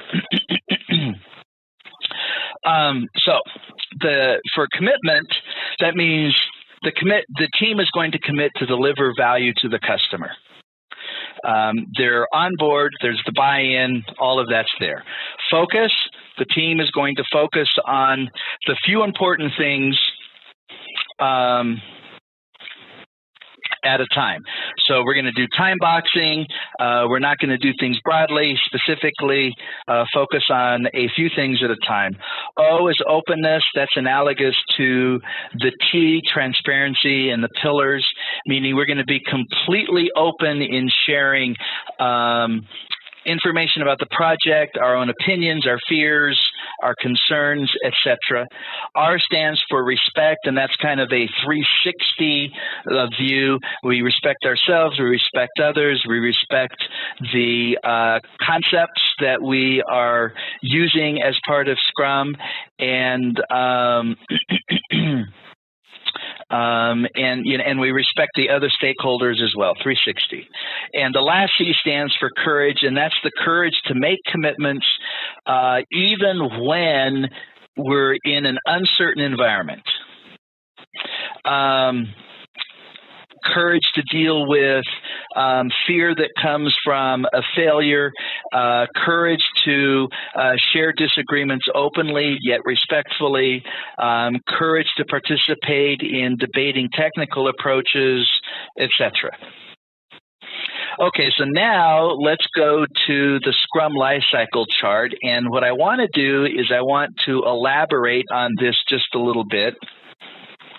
And I'm going to try and use my mouse to do some additions to this.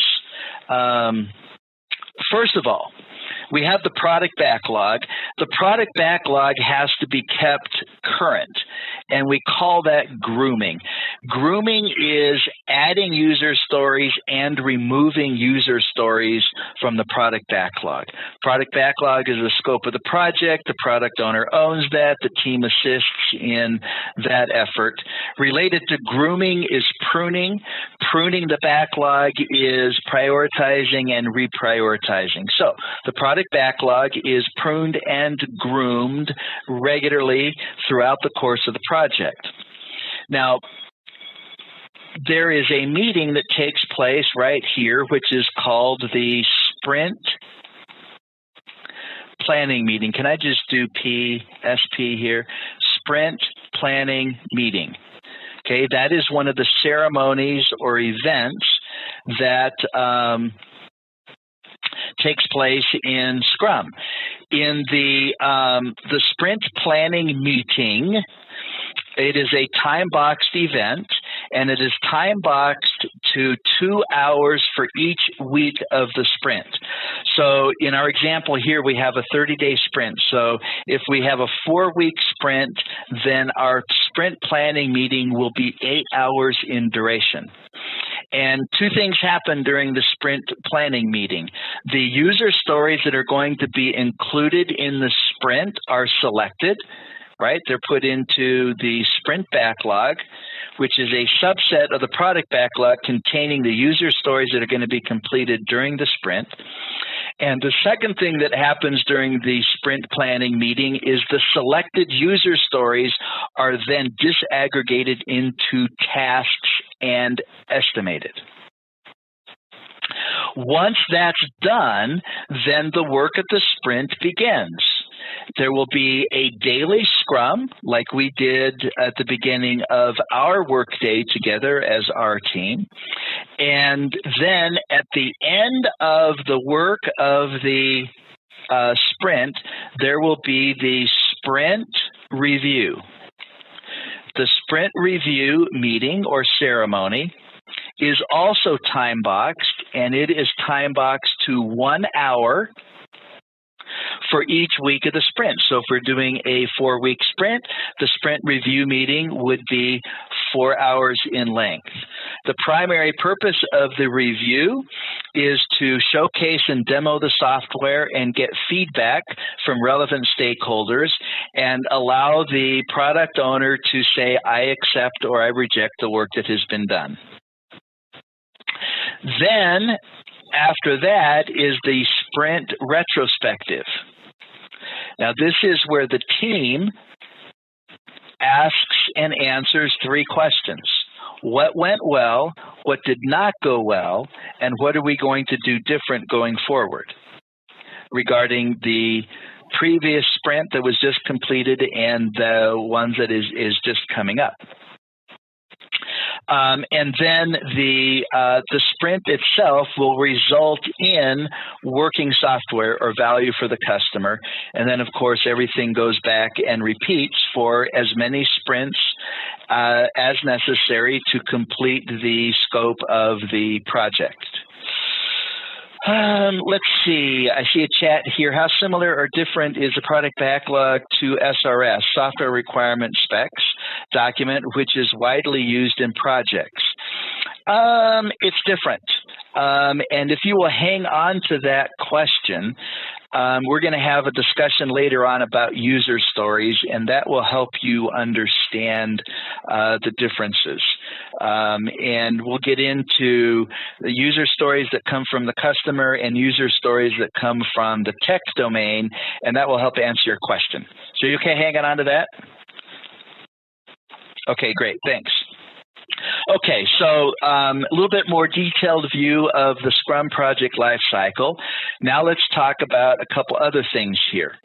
When it comes to a sprint, there are some things that affect the duration of the sprint. So the team is going to have to decide how long each of the sprints are going to be, and things that are a factor include the stability of the product backlog. If the product backlog is changing a great deal, then that's going to argue for shorter durations. Because there's a high level of uncertainty, and so you have a greater amount of control on your project if you have shorter sprints. Now, on the other hand, another factor is the cost of iterating. Every time we do a sprint, there are costs associated with the sprint planning meeting, the sprint review, the sprint retrospective, right? People show up to those meetings, you got to pay them, and excuse me. So there is an overhead cost to actually doing sprints. The goal of the sprint is working software. At the end product should be near releasable or potentially shippable. Now, there might be working software that the product owner isn't going to want to release, maybe because it, as a standalone component of working software for the system, doesn't create any value or any usability for end users, and maybe you wait till the end of a release before you release everything. But the idea is it's working software, and it could be released if the customer wanted to do that.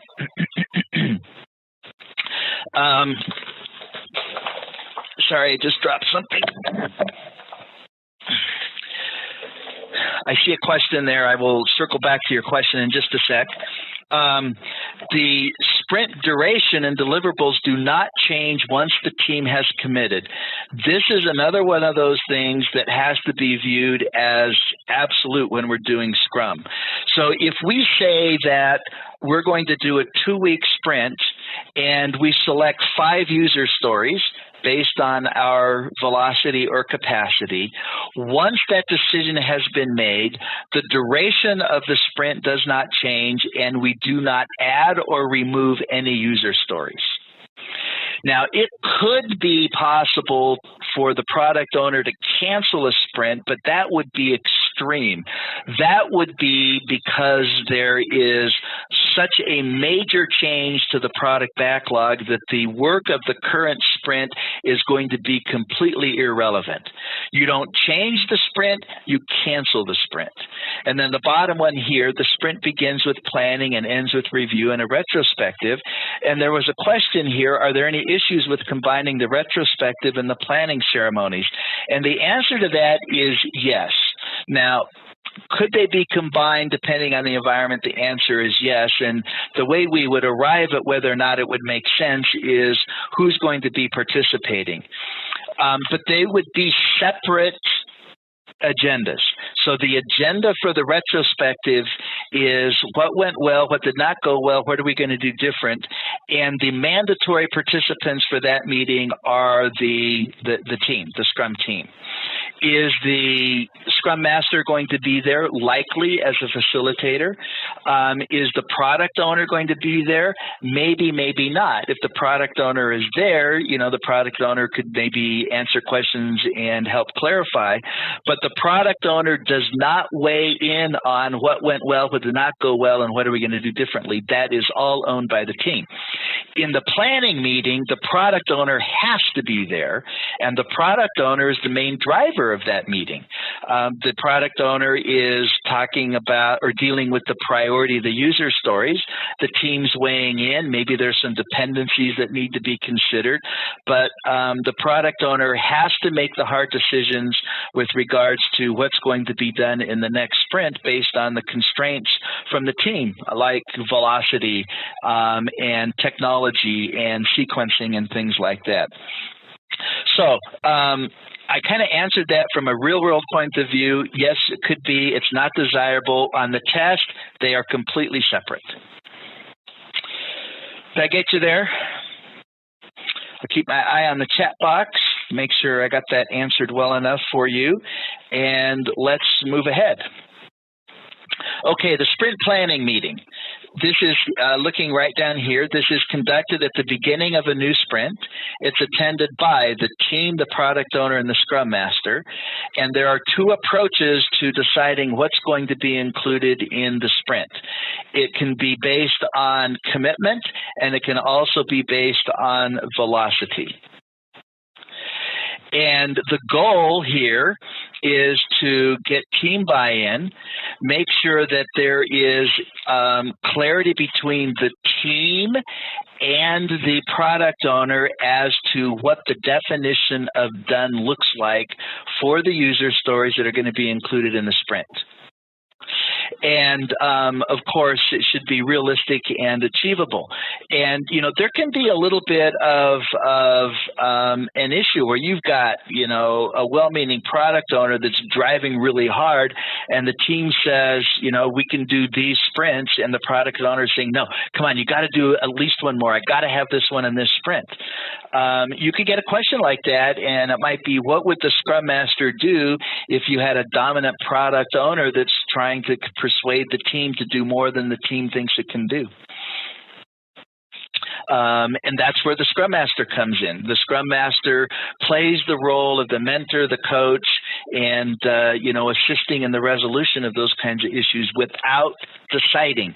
The Scrum Master is not a decider. The team decides when it comes to how, and the product owner decides when it comes to what. Okay, the Scrum meeting, daily Scrum, we've talked about it, right? The entire team attends the meeting. Could the product owner be there? Yes. Does the product owner need to be there? No. Sometimes the product owner can be, an impediment to the meeting, but would be welcome. But if the product owner started asking questions or became the focus of questions being asked, the Scrum Master would have to help facilitate a change because that would not be effective for the daily Scrum. Duration, 15 minutes. We talked about that. And the agenda. What did I do yesterday? What am I going to do today? And what are my impediments? The sprint review. Now, who attends? It's going to be the team, the product owner, the Scrum Master, and potentially others. So optionally, others, that we would want to get feedback from would be end users, operations folks, the suits. All of those would be welcome depending on the relevance of the software that's being demoed and being subject to the acceptance testing and the product owner, giving the thumbs up or the thumbs down when it comes to acceptance. The duration for this, we mentioned this before, it's not just a flat 2 hours, it's 1 hour per week. So if you did a 4-week sprint, you would plan on the review being a maximum of 4 hours in duration. The agenda is to demo the completed software, get feedback, and then see where we are when it comes to the release plan. The retrospective, who is there? It's attended by the team. And I would modify this slightly, and I would say this is the mandatory group that needs to be there. Optionally, the Scrum Master would be there. Potentially, you could have an external facilitator. The role of the Scrum Master would be the facilitator. Now, a good Scrum Master, being a facilitator in a retrospective, would have some knowledge of control charts, the 5 whys, Ishikawa diagrams, things like that. And although the Scrum Master would not be participating in the actual use of the tools, the Scrum Master would be facilitating the effective use of those tools. When it comes to duration, the rule is 45 minutes for each week. Ooh, that was a good 4. That was kind of a lousy 5. So if you had a 2-week sprint, then you would have an hour and a half retrospective max. And what's the purpose? There's the agenda for the retrospective, 3 questions. What worked well? What did not go well? What are we going to do different? And it's not just a chat session. Well, that would be part of it. You will use tools and techniques, like some that I mentioned, control charts, Ishikawa diagrams, 5 whys. There's a number of things that you might use in order to surface assignable causes for issues so that we could then come up with a resolution to those. This is where continuous improvement is going to happen. Continuous improvement is the result of other things, but this is the main thing. And if you were to get a question about the relevance or the necessity of retrospectives, there is no equivocation. You do a retrospective after every sprint. If you don't do a then there's no improvement. Things just stay static. Okay, so we talked about the 4 main ceremonies, right, in a Scrum project. Sprint planning, you with me? Daily stand-up, the sprint review, and then the sprint retrospective. All considered mandatory for effectively doing Scrum. And not doing them or one of them would be considered a fail. Okay, artifacts that we use when it comes to Scrum. We've talked about the product backlog. We talked about the sprint backlog. There's also a release backlog. Depending on the size of the project, it might be advisable to group user stories into releases. If you have a product roadmap, your releases would line up for that. For example, I've got a real-life project that I'm working on, and my product roadmap is got 3 versions. It's a website. The first version is free. The second version includes a membership component, and the third version includes a referral commission portion to it. And so I will then do 3 releases. I'll have all the user stories that will result in version 1, all the user stories that result in version 2. So that's what the release backlog is. And so if you look at it in sequence, the product backlog is the overall scope of the project. The release backlog is a subset of the product backlog, and then the sprint backlog would be a subset of the release backlog. The product backlog might look something like this. It's a list of user stories that are written by the product owner and are going to be developed by the team members. And we had a product backlog for the thing that we did this morning, right? So here's another example of a product backlog. This is more of a list. It just has the title. There would be a user story card for each of the items in the product backlog. But the idea would be it would be prioritized. There could be user stories that are added or removed depending on what the product owner wants. Product owner owns the product backlog. That's a given. Does the product owner create all the user stories for the product backlog in isolation? No, absolutely not, because there are technical considerations that the product owner might not even consider. The product owner's perspective is more the customer side, the end user side, and so the product owner might not even think of things like security or architecture-related things, and there might even be user stories that come from the technical domain that need to be developed before some of the product owner's user stories. Another artifact is the definition of done. The definition of done is primarily a checklist. And this is what forms the agreement between the product owner and the team as to when we consider something completely done. And if we look down here, it's I'm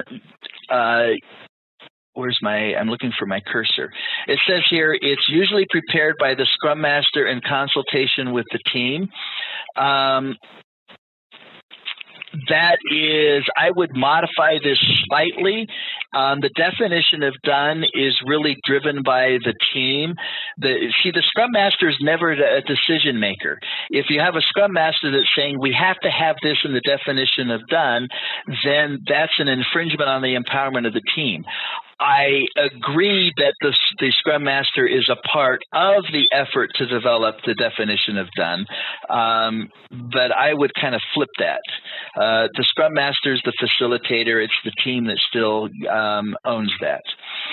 So now, is the product owner involved in this? Absolutely, because the product owner is involved in defining the story and what a fully implemented story looks like. So here's a list, a short list of what a definition of done could look like. The story has been fully implemented or the code completed as described. Automated unit tests have been developed with at least 80% code coverage. It could be more than that. This is just an example. Automated unit tests and acceptance tests of the story are passing. No severity, has 1 or 2 defects. And then high priority test cases have been automated and added to the regression suite. The definition of done, we point out, is likely to evolve as the team's maturity increases as the project advances. There are 3 distinct roles in Scrum: the Scrum Master, the product owner, and the development team. The Scrum Master assists both the development team and the product owner. The Scrum Master works with the product owner to maximize return on investment. The Scrum Master empowers the development team by fostering creativity, removing impediments, and coaching and mentoring as appropriate. The product owner is responsible for project success by defining the project vision, requirements, and priorities. The product owner has to resist the temptation to manage the team or add more important work after a sprint has begun. The product owner has to be willing to make the hard choices during sprint planning. The development team is comprised of 5 to 9 members with a mix of roles and has the autonomy to self-organize and choose how best to meet the goals of the product owner and is responsible for the same. A Scrum Master is a skilled servant leader. A Scrum Master has very little formal authority. However, he or she is expected to assist the team achieve the intended outcomes without interfering with the team's autonomy. The Scrum Master facilitates the Scrum ceremonies such as sprint planning, daily stand-up, sprint review, and sprint retrospective. The Scrum Master removes obstacles or impediments faced by the team. The Scrum Master is also a process coach and mentor. The Scrum Master must not be a line manager of the team. The Scrum Master is not to be a taskmaster either. The Scrum Master is not a technical or design authority, nor is he or she a decision maker for the team. Throughout the course of the project, the Scrum Master must not do anything to rob the team of its empowerment and ability to self-organize. Let's talk about the attributes of a Scrum Master. Scrum Masters need to exhibit responsibility.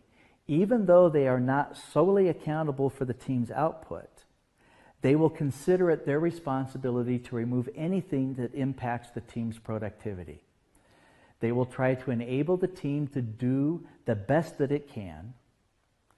They are humble. They will work in the background and let the team take all the glory. They will use we statements and seldom use any I statements. They are able to set aside their ego and shower all their attention on the team. They are by nature collaborative. They will encourage the team to have conversations among each other and with other stakeholders outside the team. They will nudge all the right people into getting involved and work together in trying to solve problems. They are committed to the team cause. Even if being a Scrum Master is a part-time task for them, they will give the highest priority to the team's needs. Hence, the Scrum Master's work allocation, especially if they are part-time, needs to take this into consideration.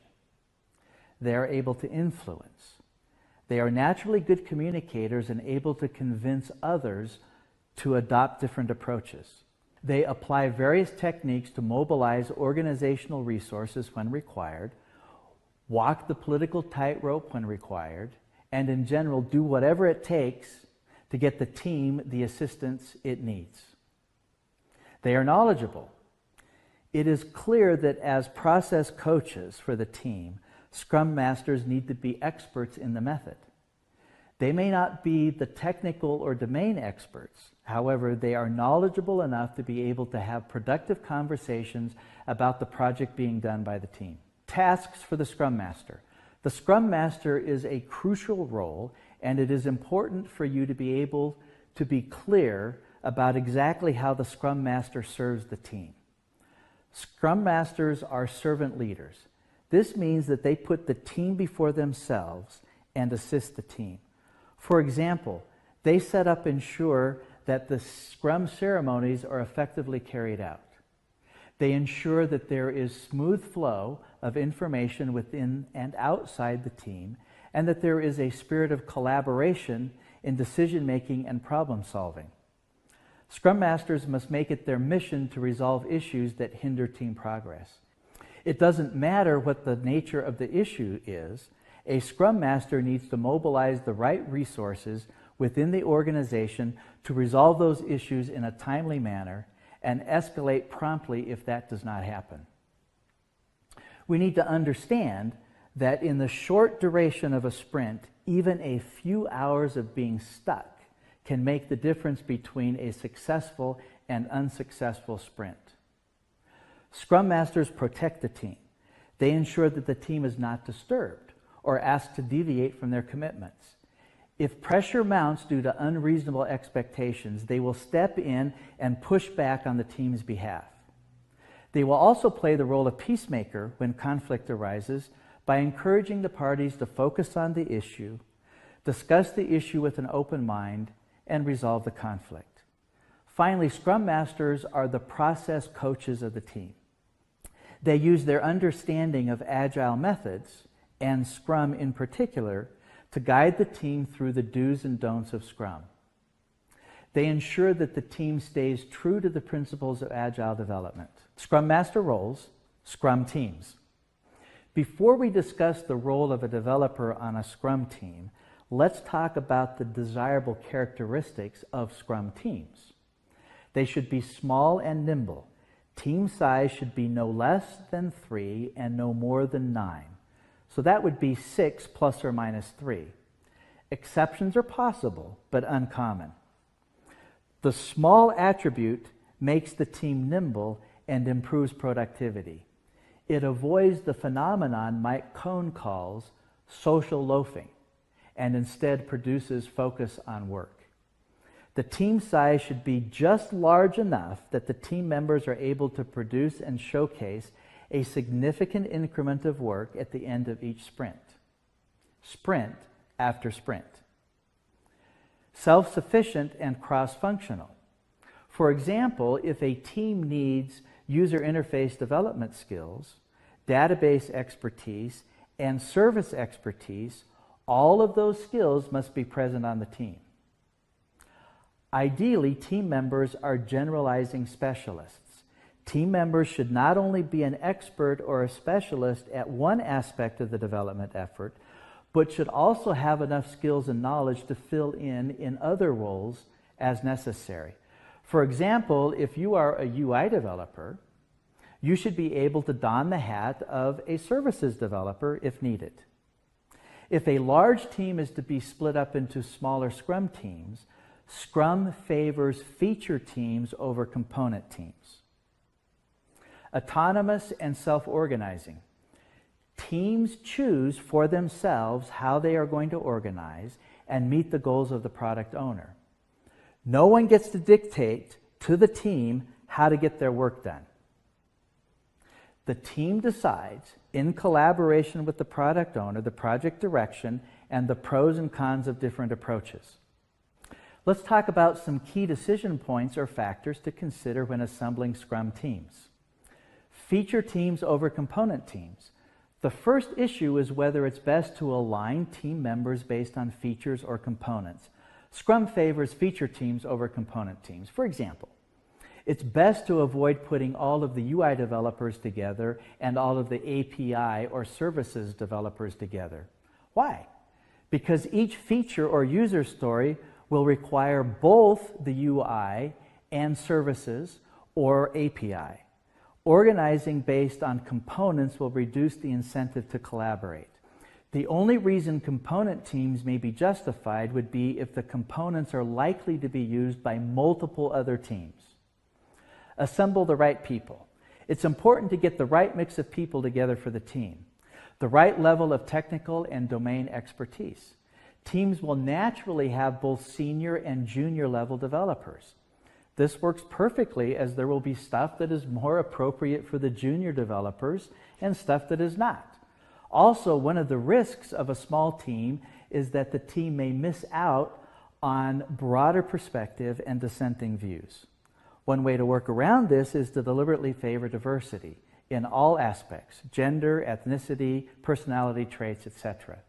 It may take some time for the team to advance through the storming stage of team development and develop the trust necessary to work effectively together, but it can be done. Once a team has been formed, it's best to preserve and assign whole teams rather than individuals to projects. It's best to avoid assigning team members to multiple projects at the same time. Distributed team. A distributed team may be unavoidable.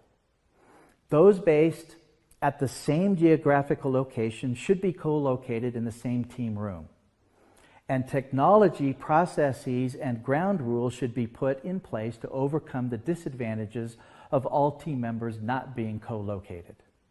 Plotting team size and productivity will likely result in an S-curve. You can see here that a team can actually be too small or too large. Remember, the sweet spot is 6 plus or minus 3. Think of Scrum as a lightweight framework that utilizes principles and practices that assist teams in delivering working software in short cycles to the customer, enabling rapid feedback, continuous improvement, and quick response to change. It promotes delivering value, as in working software to the customer, in an incremental and iterative way. It is not a process or technique for developing software. Rather, it is a framework within which various processes, techniques, and practices are employed.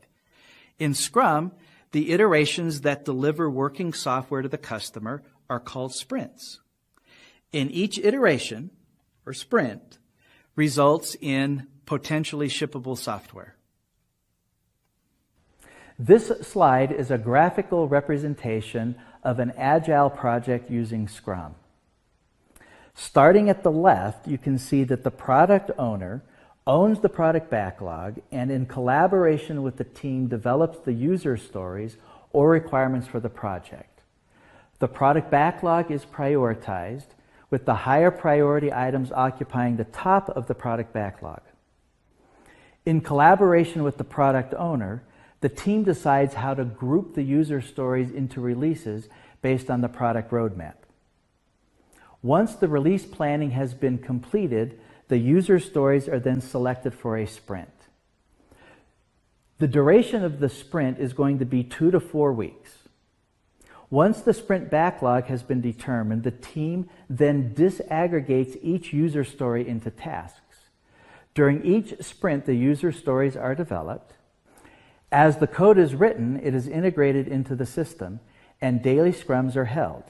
At the end of a sprint, there is a sprint review where the working software is demonstrated and presented to the customer for acceptance.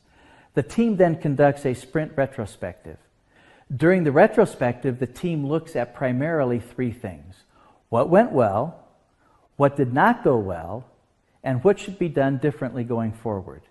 The team's velocity is then updated, as are the information radiators, which transparently display the status and progress of the project, and then the cycle repeats itself until the project is complete. A sprint is an iteration in Scrum. At the beginning of a project, the Scrum team determines the duration of sprints for the project. Most sprints are going to be 2 to 4 weeks in duration. Factors affecting sprint duration include the stability of the product backlog. Once a sprint has begun, the duration is never changed, nor are any user stories added or removed. Therefore, if many changes are expected, a shorter sprint duration would be best. However, if the product backlog is relatively stable, a longer sprint duration may be appropriate. Overhead. There are overhead costs associated with each sprint. For example, every sprint is going to have a sprint planning meeting, a sprint review, and a sprint retrospective. If a team has been able to lower these overhead costs by automated testing, continuous integration, etc., these costs can be absorbed more easily, making shorter sprints more desirable. However, if these overhead costs remain high, the team may need to use longer duration sprints. A team may be tempted to extend the duration of sprints in an effort to hide their inefficiencies. Remember, Agile projects favor shorter duration sprints, and it is the Scrum Master's responsibility to coach and mentor the team so it can reduce waste, irregularities, and overuse and make the sprints shorter. The goal of a sprint is to deliver working software. At the conclusion of each sprint, the team should be able to deliver near-releasable or potentially shippable software. This is not easy, especially for an existing product with a lot of legacy features, but it can be done with the right technical practices and mature development processes. Once the sprint duration has been determined and the user stories for the sprint have been selected, The duration of the sprint cannot be altered, nor can any user stories be added or removed. The sprint will end at the appointed time, irrespective of whether the team has met the sprint goals or not. This allows for effective continuous improvement. If the team is unable to deliver the working software as planned, the team will have to figure out why that happened and then make changes to improve going forward. The product owner may choose to cancel or terminate a sprint in specific situations. For example, a significant change in priorities or a mid-course correction may render the current sprint backlog invalid. Given that we are only talking about a couple of weeks of work, the cancellation of a sprint would be an extremely rare event. A sprint will begin with a sprint planning meeting and end with a sprint review and retrospective. There are 3 backlogs used in Scrum: the product backlog, the release backlog, and the sprint backlog. The product backlog is the master container of all the user stories for the project. The product backlog is continually pruned or prioritized so that maximum value is delivered to the customer. The release backlog is a subset of the product backlog.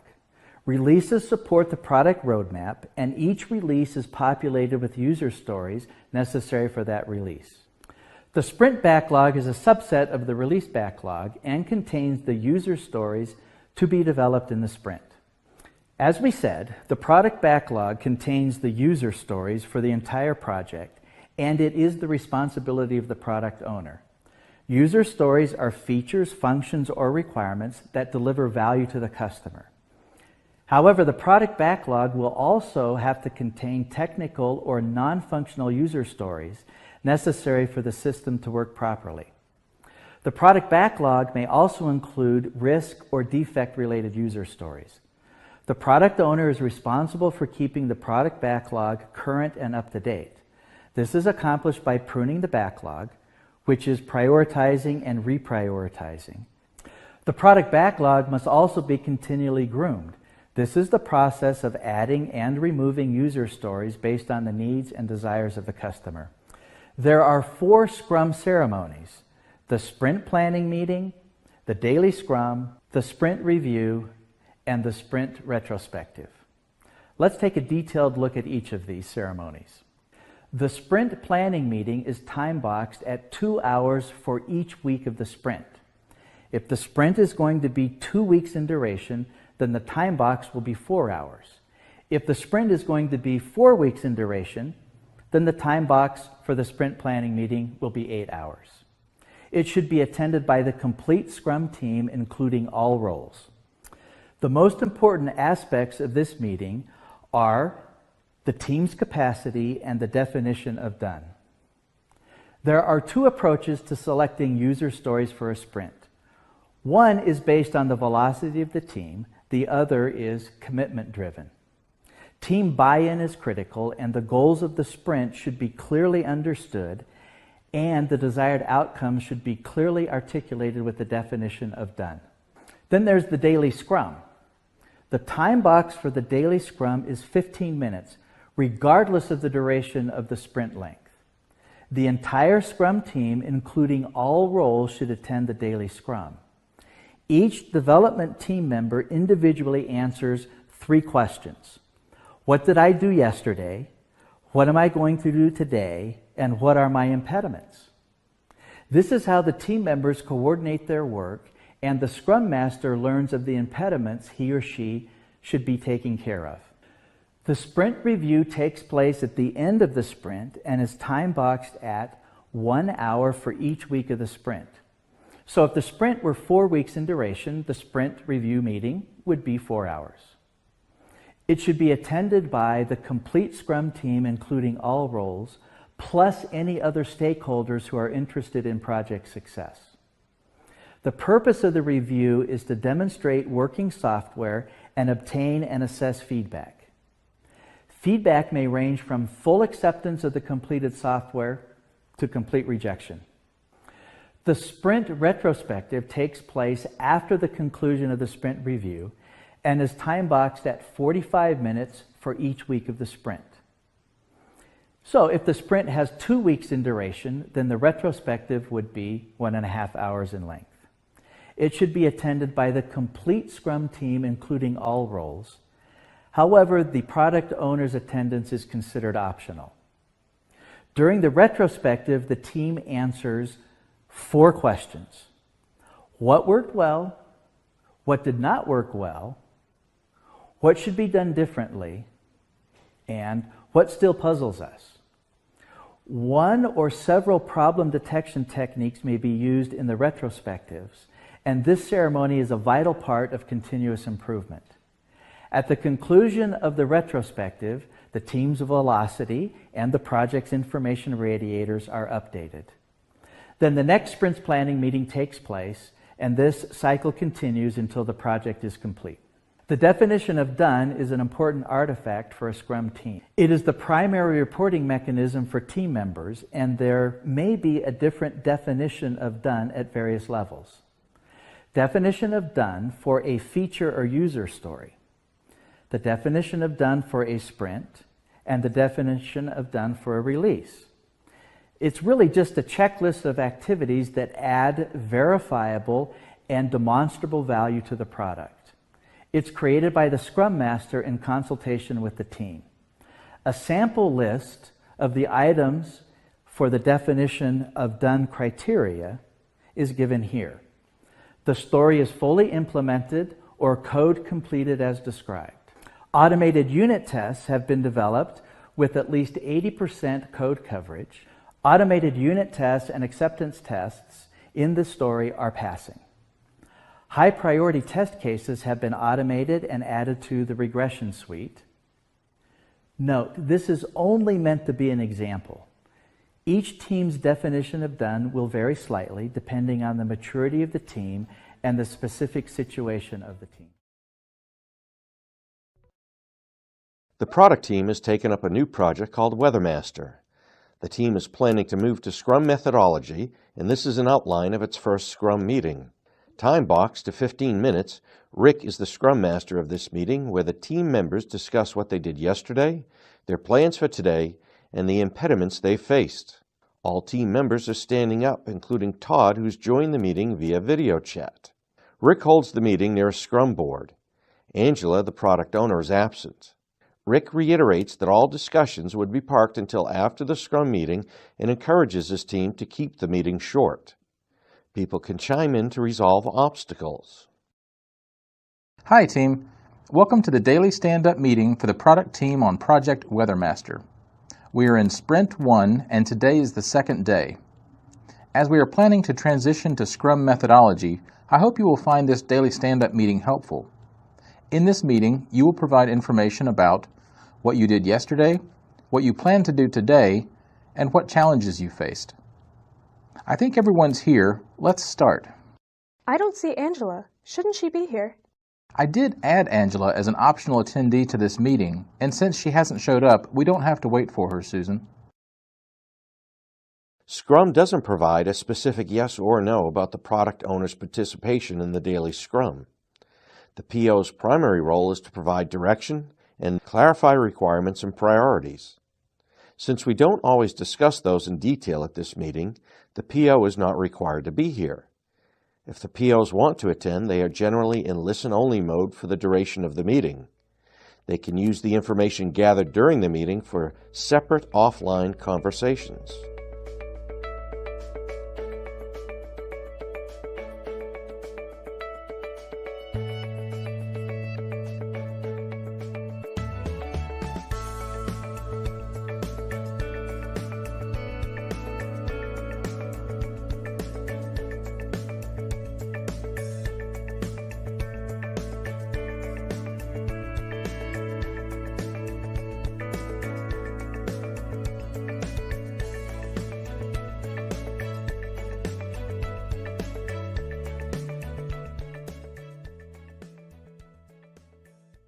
What about Todd? He works from his home office, right? Todd will be a part of the meeting through video chat. It is important that we include every team member in the meeting.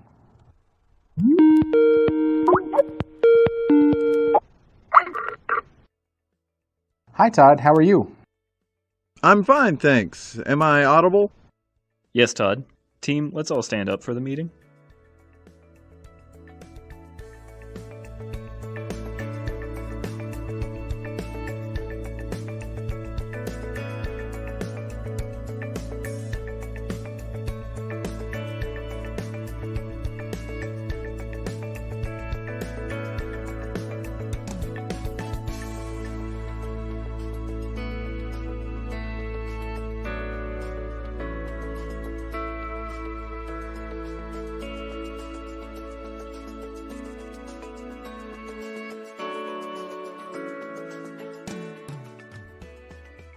Why don't you go first, Aaron? Yesterday, I was working on creating the mock objects to mask the database calls from the unit tests. The difficulty with this approach is that our server-side logic is so dependent on the metadata that writing a true mock is a mammoth exercise. There are decisions that are taken during runtime based on the data. Some of the stored procedure calls are also made based on the values returned through inline queries that are also embedded in the code. I was debugging the code until about 9 p.m., but for the life of me, I couldn't figure this out.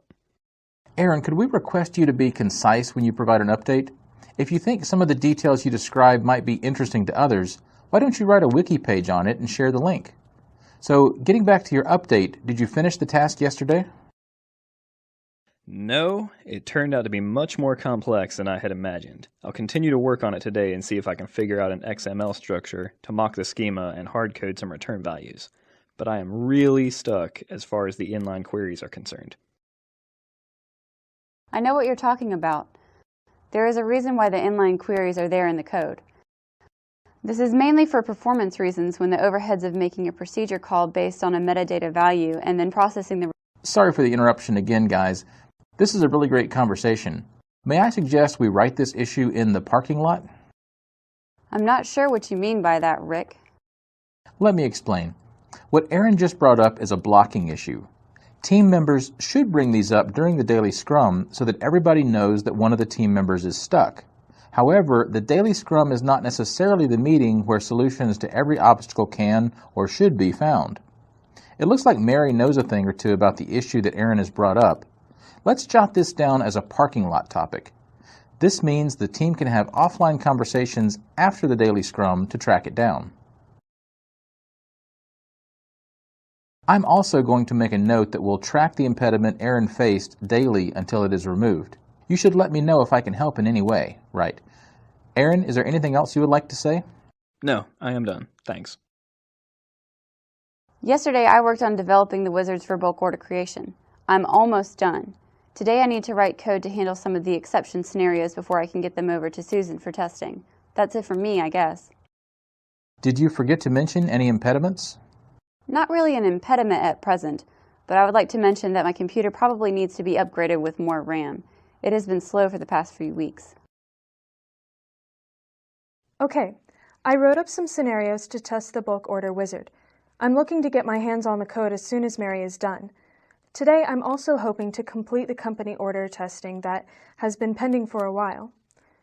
I'm okay for the moment, but I do have one question. Shouldn't we all be updating the task board as we speak?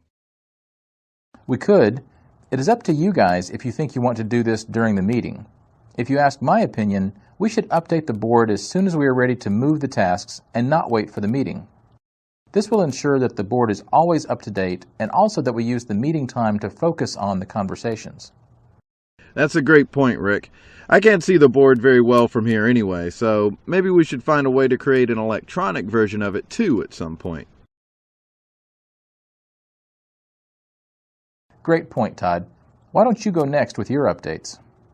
All right. Hey, Rick, would you like to know about my work on the advertising module first or the integration server? Whatever the team decides is fine with me. Remember, this is really your meeting, and I'm only here to facilitate and ensure we get the most out of this meeting.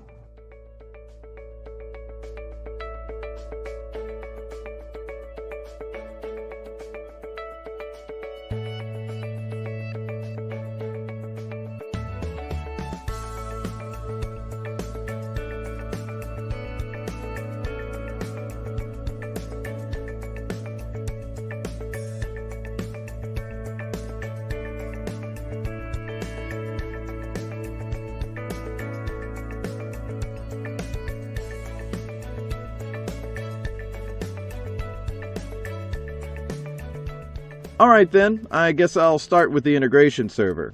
I would like to inform everybody that I managed to set up the integration server that we can use as a sandbox to test the code before checking it in source control. I'll send everybody a link with some instructions and credentials. I have also started looking at the stories for the advertising module.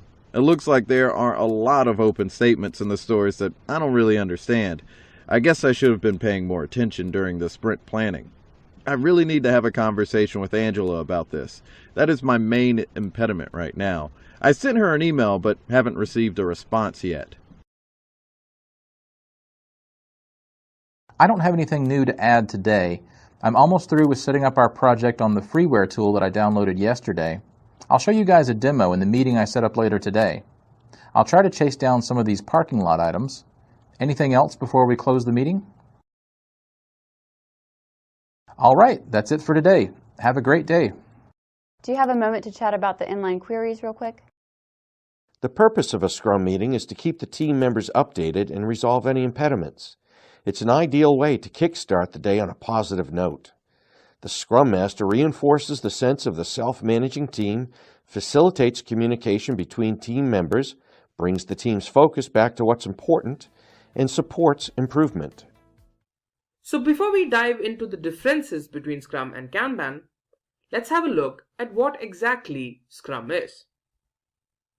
Scrum is a simple agile project management framework that is used by organizations to help teams collaborate, handle unpredictability and complex projects or products while ensuring the products delivered are of the highest value. It describes a set of meetings, tools and roles that enable teams to work in sync and help them structure themselves and manage their work. Scrum is one of those things that's really easy to understand but very difficult to master. And although Scrum is seen to be used generally by software development teams, its principles and themes are pretty universal and can be used with just about all kinds of teamwork. With Scrum, teams are able to learn from their experiences, what worked out, what didn't, and things like that. They're also able to organize themselves to handle their problems effectively and basically improve themselves by reflecting on them.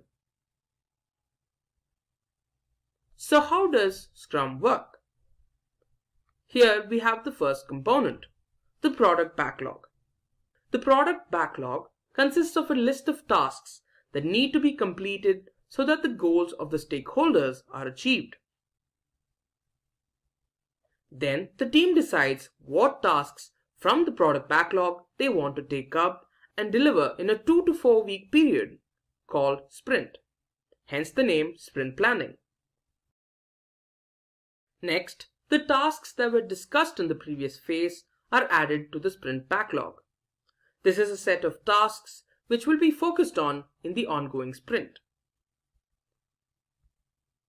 Following this, the Scrum team, which is usually 5 to 9 members strong, will work on these tasks. Now they also have regular Scrum meetings where they talk about their victories, the issues they face, and what they plan to do in the next 24 hours. And then they have the sprint review. The sprint review is a meeting during which the team shows what they accomplished during the sprint. Now during this time, questions are asked, observations, feedback and suggestions are made. The product owner also gets feedback for upcoming sprints from stakeholders. They also have a sprint retrospective. Now during this session, past mistakes, potential issues and new ways to handle them are identified. Data from here is incorporated into the new sprint plan. The final step is increment. Here, a workable and usable output is provided to the stakeholders. So now that we know how Scrum works, let's have a look at Kanban.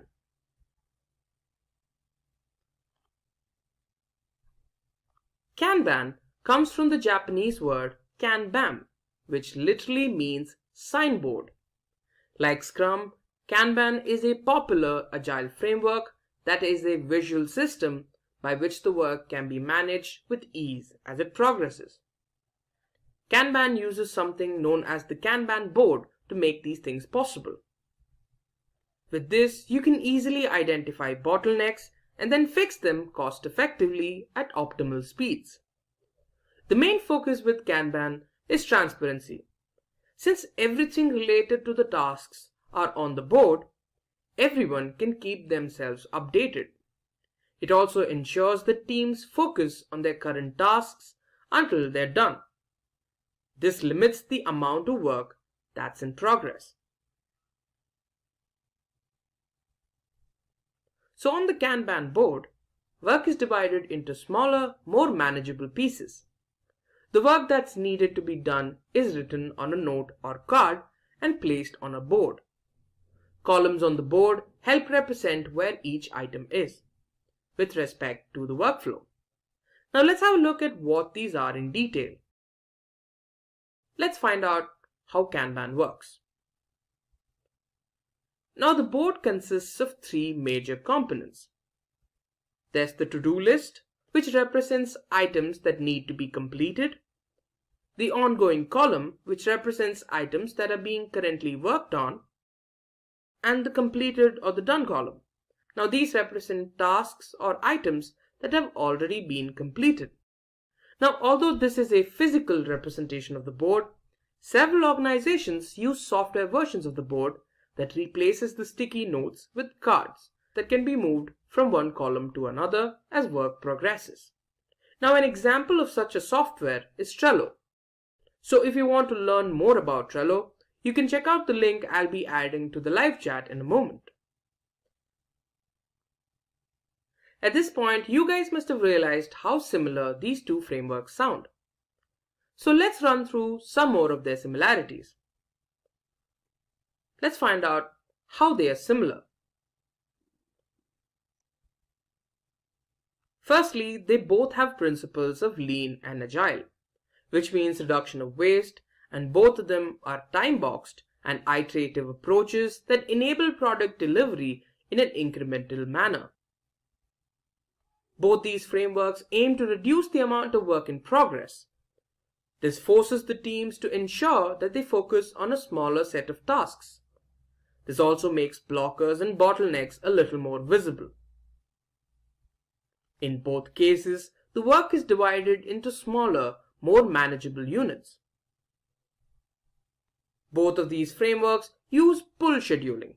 Now this means that products are only built based on demand rather than forecasts. Transparency plays a major role in both these frameworks by helping them drive process improvement. And in both cases, the release plan is continuously optimized. And finally, both these methods aim to deliver releasable software often and earlier than expected. So now that we've reached midway, let me ask you guys a question. Do you guys use Scrum or Kanban in your workplace? Or do you use these software for personal reasons? What exactly do you use these for? Let me know in the live chat. Now let's have a look at how these two frameworks are different from one another. Firstly, let's have a look at cadence. Cadence refers to the amount of time in a sprint or before a release. So when it comes to Scrum, the entire project is divided into time-constrained iterations. That is, into smaller, manageable units. But when it comes to Kanban, it's event-driven. The next criteria we're going to have a look at is release methodology. In Scrum, releases take place after each sprint, which usually takes 2 to 4 weeks to complete. For Kanban, releases take place in the form of continuous delivery. They happen in such a way that changes like new features, configuration changes, bug fixes, and experiments get to the users in a safe, quick, and sustainable manner. Next up, let's have a look at how changes are addressed in both these frameworks. In Scrum, no change can be made while the sprint is in progress. Once it's complete, changes can be considered in the sprint plan and then added to the sprint backlog. With Kanban, changes can be made at any time and incorporated into the workflow.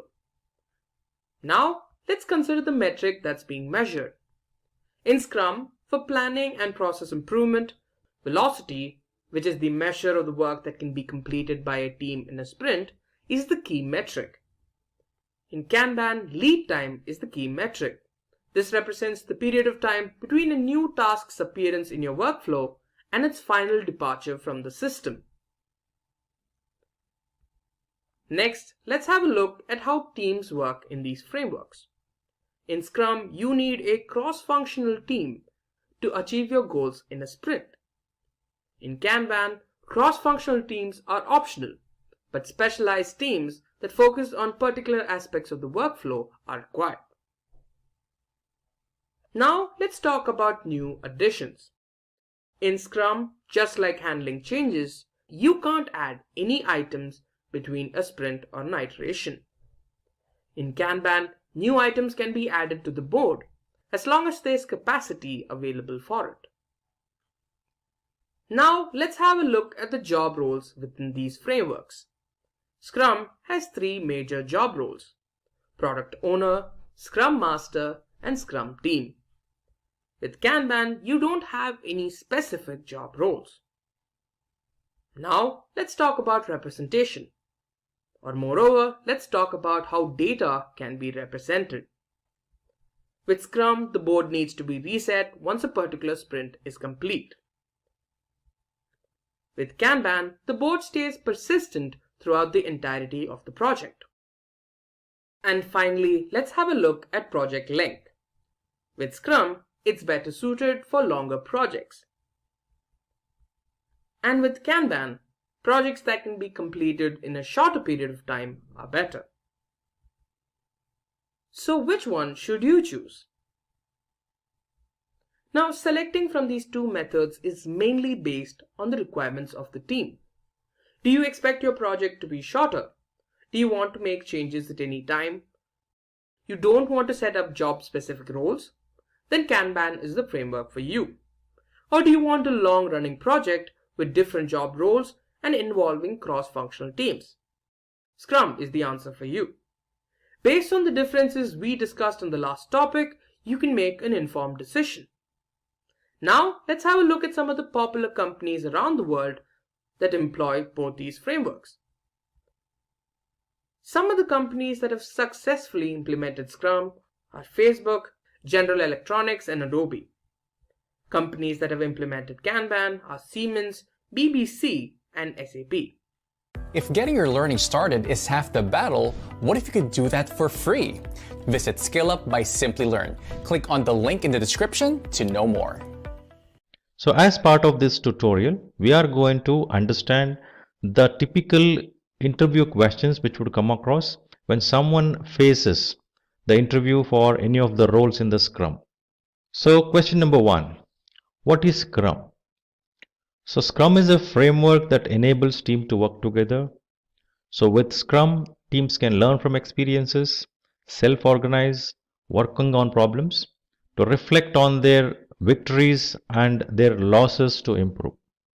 So this is a simple framework which will provide a better ability and methodology. One can able to handle it better.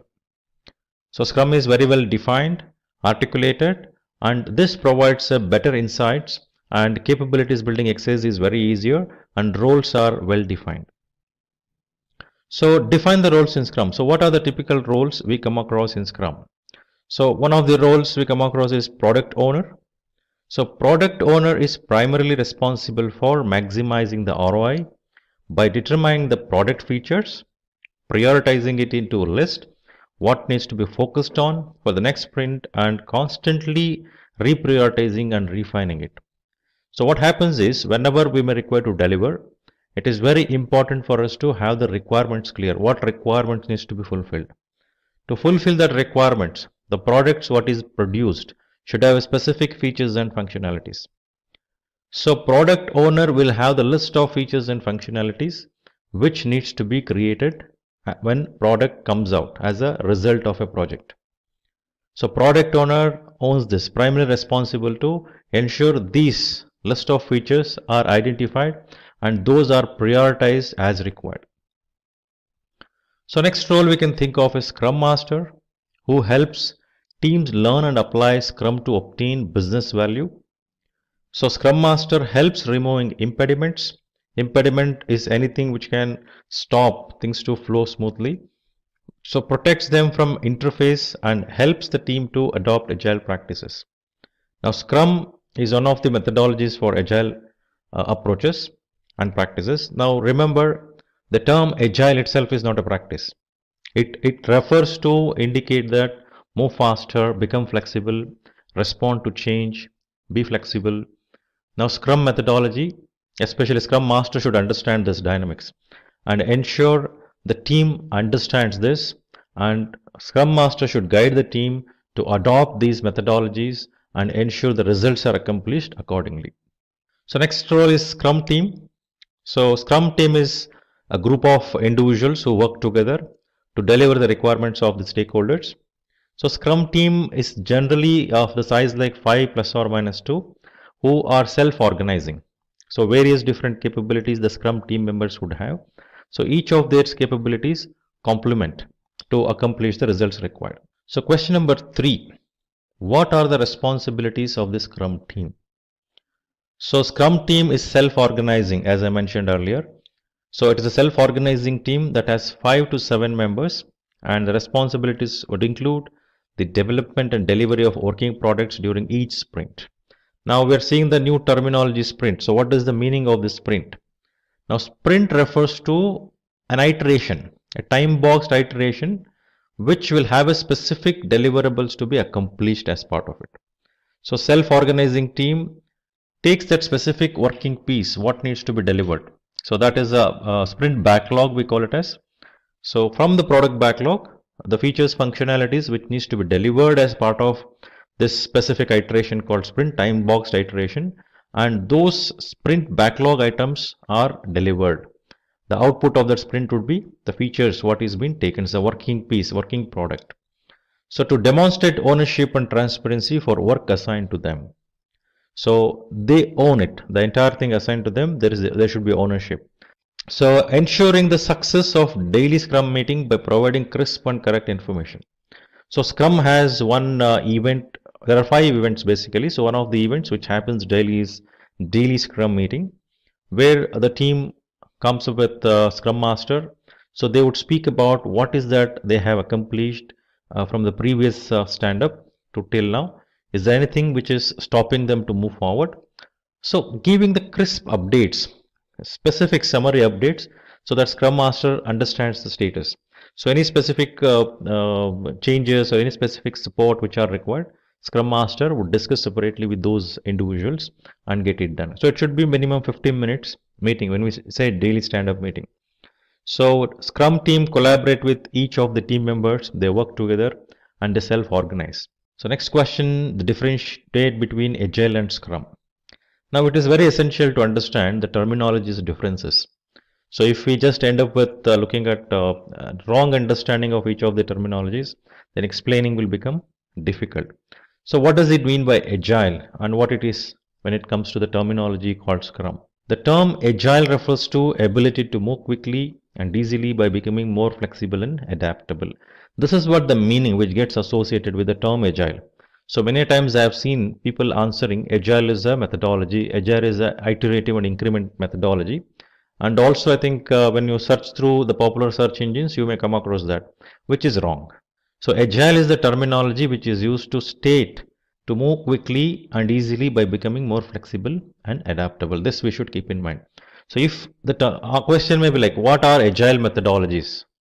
Then you can come across like one of the Agile methodologies is Scrum, and you can go on various different methodologies what we have. So Scrum is an Agile methodology, right? The term Scrum is the name given to the Agile methodology which enables organization to become Agile, right? So to become Agile, obviously there are various methodologies. Scrum is very popular. So that is the main difference. So further if you look at Agile Manifesto and 12 principles which acts as guidelines to become Agile. So there is something called Agile Manifesto, 4 points, clearly articulates what needs to be focused on to become Agile, and that is supported through the 12 principles which guides. So Scrum is used in projects where requirements are constantly changing, means I want to become Agile, so I adopt Scrum. So this definitely has to align to Agile Manifesto and take the guidelines, whatever is mentioned in 12 principles of Agile Manifesto. Then looking at leadership perspective, roles perspective. So Manifesto mentions the required collaboration interactions to become Agile. Whereas Scrum defines the roles like the Scrum Master, the product owner, the self-organizing teams, which is cross-functional self-organizing team. So these are the main three roles which Scrum defines. Now generally when we say projects, we come across the role like project manager. So do we see such project managers in Scrum? Answer is no, because the Scrum Master who engages with the team regularly, more than management, they focus on doing facilitating role to the Scrum teams so that things can be delivered the way it is required and more flexibility is given to the team to take the calls to accomplish the results. So Scrum Master facilitates, whereas the product owner, as I mentioned earlier, looks at the product backlog and prioritizes and provides what are the features, functionalities needs to be created in the next iterations. So speaking about flexibility, definitely Agile Manifesto mentions the required focus on working software and focusing on changes. So that's the focus, the direction what it provides. So Scrum approaches enables teams to react to changes quickly. The Scrum methodology is made such a way that team understanding that can able to react, and those changes and modifications are made visible to the team. So delivery perspective, Manifesto provides necessary guidelines on frequent delivery of product or software. So Scrum with time-boxed iterations called sprints builds, delivers to the users regularly and upheld agile principles. That is very important. So delivery here is as per the user's requirement, as per the customer requirements, because when we want to become agile, customer has to involve very closely, stakeholder has to collaborate. Without that, you cannot become agile. So next point is about collaboration. Agile Manifesto stresses on individual interactions and customer collaborations. So based on this, if you look at in the Scrum, how are they demonstrating this? So there are various events which happens in Scrum. So as I mentioned earlier, we have daily stand-up meetings and other Scrum events like sprint retrospective, sprint reviews, daily stand-up meetings, which happens like sprint planning, which happens regularly. So it becomes a reason for collaboration and everyone to discuss and take the call. So question number 5, what are the main artifacts of the Scrum process? Now product backlog, so which consists of list of new features, changes, which are organization is looking for to bring into the existing features, changes to the existing features, bug fixes, changes to the infrastructure and several other activities to ensure a particular outcome. So product backlog. So then we can speak about sprint backlog, a subset of product backlog. So the sprint backlog contains tasks that the team aims to complete to satisfy the sprint's goals. So set of product backlog things are taken, put into sprint backlog, and those are the features which are supposed to be produced as a result as part of that particular sprint. The team first identifies tasks from the product backlog that need to be delivered to achieve a goal. So these tasks are then added to the sprint backlog. So the team first identifies tasks from product backlog as per the priorities, the list which is prioritized in the product backlog, that is taken, put into sprint backlog, and then those are delivered. So next you can think about product increment. The product increment is the combination of all product backlog tasks completed in the sprint and the value of the increments of previous sprints. The outcome should be in the usable condition even if the product owner doesn't decide to release it. It is very important, each of the increments which comes out so needs to fulfill this.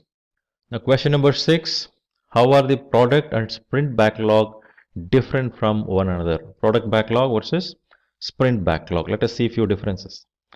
So product backlog is the list of items that needs to be completed for developing the product, which is the list of all the features, functionality, consolidated one. Whereas sprint backlog is the list of items to be completed during each sprint, which are taken from product backlog. The backlog, when it comes to product backlog, the backlog is collected from the customer by product owner and assigned to the team. Whereas in sprint backlog, the teams collects the backlog from the product owner and sets up the time frame for the sprint. So product backlog is specific to end goal, ultimate objective, whereas sprint backlog is specific to that sprint, specific iteration called sprint in Scrum. What is that we're going to produce as part of it? Product backlog is based on customer vision, whereas sprint backlog will vary based on the product vision defined by product owner. So prioritized list you take from there, product backlog. So product backlog is independent of sprint backlog, whereas sprint backlog is dependent on product backlog. Reason we know already, I explained. So this is the prioritized list of backlogs we take from product backlog and create this specific product as part of sprint, which become sprint backlog. So product backlog refers to until the project is complete, the product owner maintains the product backlog. Whereas sprint backlog, when it comes to sprint backlog, each new sprints as backlogs added by the team as each sprints are initiated. So next question, who is the Scrum Master and what does he or she do? So a Scrum Master promotes and supports the adoption of Scrum in the team. Scrum Master helps everyone to understand the theory, practices, rules and values in the Scrum. So Scrum Master is playing the role of facilitation, enablement, right? So Scrum Master ensures the team follows Scrum values, principles and practices, removes blockages that may hamper the progress of the project, protects the team from being distracted, ensuring the team delivers value during every sprint. So next question, what happens in daily stand-up sessions? So daily stand-up sessions are the discussion which are done daily that takes place and are usually 15 minutes in duration. The objective is to understand what went well, what tasks are completed from the last stand-up session, what tasks are pending, and the obstacles the team was facing. If at all any specific task is not accomplished for certain reasons, so what are stopping the team to accomplish that? That needs to be made visible. So that separate meeting can be held to discuss on that and do the necessary corrections by taking proper actions. So the objective of this daily stand-up meeting is to understand the overall scope and status of the project. Further, individual discussion can be taken up after the daily stand-up sessions. As I mentioned earlier, if you find something is not accomplished as per the plan, now how do we ensure that is corrected? And why is it happening? Is there any support is required by the team to focus on that? So something like that can be checked on. Question number 9, what is Scrum Ban? So Scrum Ban is a development methodology that is a combination of Scrum and Kanban. So this can be used to meet the needs of the team that aims to minimize the batching of work and to adopt a pull-based system. So Kanban is called as pull-based system. So which actually helps in terms of visualizing what work is in progress. And since it is a visualized system, it is visible to everyone. So it works in terms of making people become conscious to take that work and get it closed quickly. So it's also called pull system because work is pulled from that particular list. So when this Kanban approach or methodology or thought is applied in Scrum, we call it as Scrum Ban. So combination of this definitely helps in terms of making that entire journey successful and supports the Scrum methodology. So Scrum Ban includes the structure of Scrum along with the flexibility and visualization of Kanban. So Scrum Ban is used by the teams that need to be structure of Scrum, that has the structure of Scrum and the flexibility of a flow-based method like Kanban. So question number 10, what is Sprint Zero and Spike?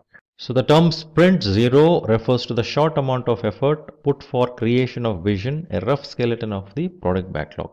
So now we do this whenever we need to understand certain things, how things looks like, to get certain insights. So this also includes insight towards estimating the release of products. So you get some vision, it gives some clarity, right? So this Sprint Zero are required to create project skeleton alongside research spikes, keeping minimal design, develop a small number of stories completely, have low velocity and be lightweight. So speaking about this spike, so spike is set of activities used in extreme programming. I think this was introduced there in extreme programming, that is one of the agile methodologies. So involving research, design, investigation, making proof of concepts, etc. So the objective of spike is to reduce the risk of technical approach by gaining knowledge which helps understanding requirements and to improve reliability. So more aware we are, more clarity we have, I think putting step further will become easier. So informed decisions you can take. So next question, what is Scrum of Scrums? Now Scrum of Scrums is a terminology used for scaled agile techniques which is required to control and collaborate with multiple Scrum teams. So when will we come across the need for collaborating between multiple Scrum teams? So these are the scenarios where organization has a complex structure, complex in nature, where you may require to handle them together, all of them together for accomplishing the common objective for business. Various Scrum teams you would have. So Scrum of Scrum helps in terms of better collaboration and handle them easily or better way, better control. It is best used in the situations where teams are working together on complex assignments. Just visualizing the system, various different deliverables which are not a simple deliverables which we can do with a simple Scrum team. Instead, we have various different deliverables which needs to be made, and dynamics are too complex. So bigger projects, then Scrum of Scrum approaches can be taken. So scaling the Agile methodology to that level. So it is used to establish the required transparency, collaboration, adaptation to the required scale to ensure the products can be developed and delivered. So whatever the products are delivered, whatever we consider to be delivered, so those needs to focus on the business objectives, which is very essential. So what is user story mapping? So user story mapping represents and arranges user stories that help with understanding the system's functionalities, the system's backlog, planning releases, and providing value to the customers. So first of all, we write user stories to understand the required features functionality in the user perspective. Now if we map those user stories, which user story link to other user story, which functionality links to other functionality, determining that will become easier. So now user story maps arranges user story based on the priority along the horizontal axis. On the vertical axis, they are represented based on increasing level of sophistications. So this will help in terms of handling in a regular flow, in a specific flow, not regular flow, specific flow, so that things can be done in order with full clarity. So question number 13, what happens in sprint retrospective? So after the sprint review, so sprint completes, so sprint review happens, the sprint retrospective is done. So during this meeting, the lessons learned, what went well, what mistakes we did, what were the issues, so is there any new way of doing things? So all these are discussed so that these necessary corrections can be considered in the upcoming iterations, the sprints. So data from year is incorporated when planning the new sprint. So the learning what you had, you are going to collect it, what went well, what went wrong, what was supposed to be the best approach and how did we approach it? Is there any other way of doing it? So these are discussed and very essential to do it at the end of completion of each of the sprints review. Question number 14, what is empirical process control in Scrum? So empiricism refers to work based on facts, experiences, evidences, observations and experimentation. So empirical process control is established and followed in Scrum, ensuring project progress and project interpretation is based on facts of observation. So actual facts and figure is very important. Any decisions what we make, any progression what we make should be always based on ground facts and actual pictures. We should not deviate from it. So these rely on transparency, observation and adaptation. Obviously when you are working on the data on ground reality, so you are working on the actual one. It is transparent. It is on the observed data. The mindset of the team and the shift required in the thought process and culture are very essential to accomplish the agility required by organization. So mindset of the team is very essential. And adoption of process, compliance to the process, the culture, the behavior obviously plays a very important role when you do something within the organization. So that needs to be done as per the need, which should complement to the business objectives. Very important, and that should be based on facts, not on some thoughts or assumptions or ideas. So next question is, what are some drawbacks of using Scrum? So Scrum requires individuals who have experience, without whom the project will have a risk of failure. So one does not have a capability, difficult. Scrum requires team to be collaborative and committed. So people collaborating, individuals collaborating itself is a big challenge in many organizations. So bringing this into the place is very important when you want to adopt Scrum. So Scrum requires teams to be collaborative and committed to ensure the required results. They should work together, and also they should collaborate with customers, stakeholders. The less experienced Scrum Master can cause the failure of the project. So be careful. Scrum Master is the one who is facilitator. We should understand this. Who enable the Scrum teams, who ensure Scrum teams goes the way we need them to work. If Scrum Master doesn't understand this dynamics, does not have the clarity on this, obviously he or she cannot enable the team to become that. If tasks are not well defined, the project can have any inaccuracies. Scrum works better for smaller projects and would be difficult to scale to large complex projects. That's where we were discussing on a few questions before this.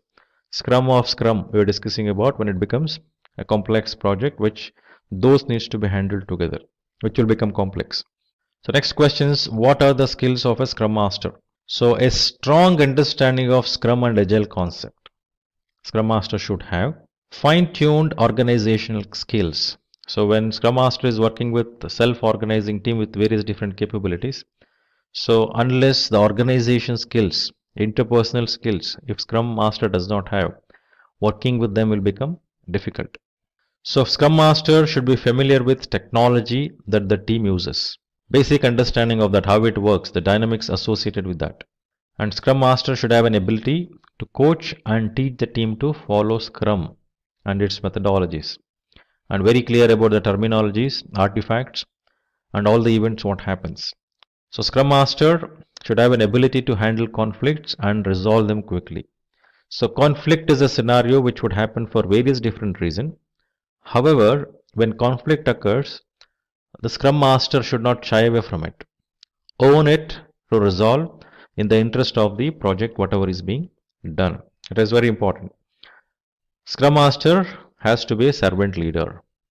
So it is not like I'm a specific manager or leader of certain kind and I'm doing this with certain way. No, I'm actually facilitating, I'm guiding, I'm showing certain direction to the organization so to the team. When I say organization, I'm speaking about Scrum team, so that they are enabled to take up the specific project and accomplish the results accordingly. Question number 17. How can discord be dealt within the Scrum team? Now the root cause of the issue need to be identified and addressed. Complete ownership needs to be established when you deal with this, and try to diffuse the disagreements. So emphasizing on the focus area that complements the project. So here when we take up any of the discussions, any of the opportunities or any actions what we take, everything should be revolving around ultimate objective of whatever we are doing. So when we need to resolve something, when we get into the root causes, always it helps to look at the actions in terms of eliminating those causes. So once the causes are eliminated, it is quite obvious you can able to deal with it and address it with easily with the right set of actions. So emphasize on focus areas that complements the project, in the sense that should be the ultimate direction. Not my individual interest, not that individual interest. I favor this person, I favor that person. That should not be the case. So favoring this solution or favoring that solution, I'm okay with this particular technology, I'm very happy with this technology. Not such thoughts. It is the direction what is set, I should move things in that direction. So to establish a common understanding and to guide the team to that direction. Performing continuous monitoring and providing complete visibility. Very, very important. So next question, what is a user story? So user stories are an agile software development project management tools. It provides the team with simple natural language explanations of one or more features written from the end user's perspective. Now for example, I am a account holder in a bank. So first, what is the facility a bank would give to account holders. There is ATM banking, there is net banking, there is mobile banking, and there is over the counter. Now, when bank is working on creating certain specific features or specific mobile app to the account holders, now what are the things user needs? That needs to be visualized. Now, if I say the role here is account holder, as an account holder, I want to download the statements of every month. As an account holder, I want to download the statements every month. This is what my requirement is. How will you facilitate this? This will provide the insight towards how the bank, what are the features and functionalities, and how these requirements can be fulfilled by the bank, and what features functionality the particular mobile app should have so that account holder can download the statements. So user stories will provide that insights, what every users. So account holder is not just an user here. There are many users when it comes to mobile app of a bank. We have people who monitor it, manage it, who develop it. So they need to have a clarity on what exactly they need, and that needs to be written as part of user story, that what features, functionality can be easily determined out of it. So a user story does not go into detail. It just mentions, as I gave an example, it just mentions how a certain type of work will bring value to the end user. The end user in this case could be external end users or even internal customers or colleagues within the organization. So if I'm an organization, I produce an HR application, I create an HR application for claim processing, which I don't have till today. So that is for internal users. In the bank example, I'm speaking about external customers. So user stories also form the building blocks of Agile framework like epics and initiatives. These help ensure that the team work to the goals of the organization through epics and initiatives. So further, the requirements for making the user stories a reality are added later after discussing with the team. So to write a user story, the involvement of the team members are very essential. They should discuss and come out and agree, yes, this is the features functionality which should be there. User stories are recorded on post-it notes, index cards, or project management software, whatever is feasible and whatever is available there. Next question, how are the user stories, epics, and tasks different? So user stories provides the team with simple explanation of business requirements created from the end user perspective, as we saw the few examples in the previous questions. Epics are the collection of related user stories. They're usually large and complex. So these epics are created with specific objectives in mind, and user stories are grouped. So that will form an epic. Whereas task refers to the one which are used to track work. So they are used to further broken down from the user stories. So there is the smallest unit in the Scrum used to track work. A person or a team or two people usually work on the tasks. So these tasks or through this task, I think the features functionality, what are required to be accomplished are done. So question number 20, what is sprint? Now, as I mentioned earlier in the question number 4, so sprint is the terminology used in the Scrum. I think we explained various different concepts as we went through. So sprint is the terminology used in Scrum, which refers to time-boxed iterations. So we understood what is this iterations in Scrum approaches when we are going through that. The creation of specific module or feature which is part of a product is done during the sprint. The duration of sprint varies between a week or 2. So means it's a short duration. Simple few features functionalities are taken and created. So what is velocity? So velocity is the metric used in Scrum, that is a measurement of the amount of work that is completed by team during the sprint. So this is help to measure how things are moving, how faster they are moving. It refers to the number of user stories completed in single sprint. So this speaks about that speed, or velocity. Velocity, how faster we are going, how slower we are going. This helps to vary the variations we can do that velocity depending on what business need. So what are the responsibilities of a product owner? So product owner define the vision of the project. They anticipate the needs of the customer and to create appropriate user stories. So they don't write user stories as such. They definitely have a set of people who should get involved, the team, to write the user stories. A lot of discussion has to happen, brainstorming has to happen to write user stories. but product owner is accountable. So product owner has to evaluate the progress of the project based on this backlog what project or product owner has, and has to be licensed for all product related questions. The team may have certain questions, sprints, as the sprint progresses. The Scrum team may have certain questions, clarification relating to the user stories. Those needs to be clarified. What is burn up and burn down charts? So generally when we say chart, it is a graphical representation. So burn up chart is a tool that is used to track the amount of work that has been completed. So it is a bar chart. The amount of work completed, the height of the bars keeps increasing in burn up chart based on what is completed, which will show the total amount of work the need to be done for a sprint or a project. So it is a bar chart where each of the bars keeps increasing in its height as number of things get delivered increases. So burn down charts typically, again a graphical representation, a bar chart. So what is pending to be delivered? It shows that. Now initially you will have a bigger bar, and as the project progresses the height of the bars reduces, indicating what is that is pending for deliverables. It is a representation of how fast the team is working through the user stories. It helps you to understand that. So it shows total effort against the amount of work for each iterations, which is helpful for you to see to that what is pending to complete. Question 24. How is estimation in the Scrum project done? So the estimation of user stories is done based on its difficulty, a particular scale in which is used to assess the difficulty of user stories.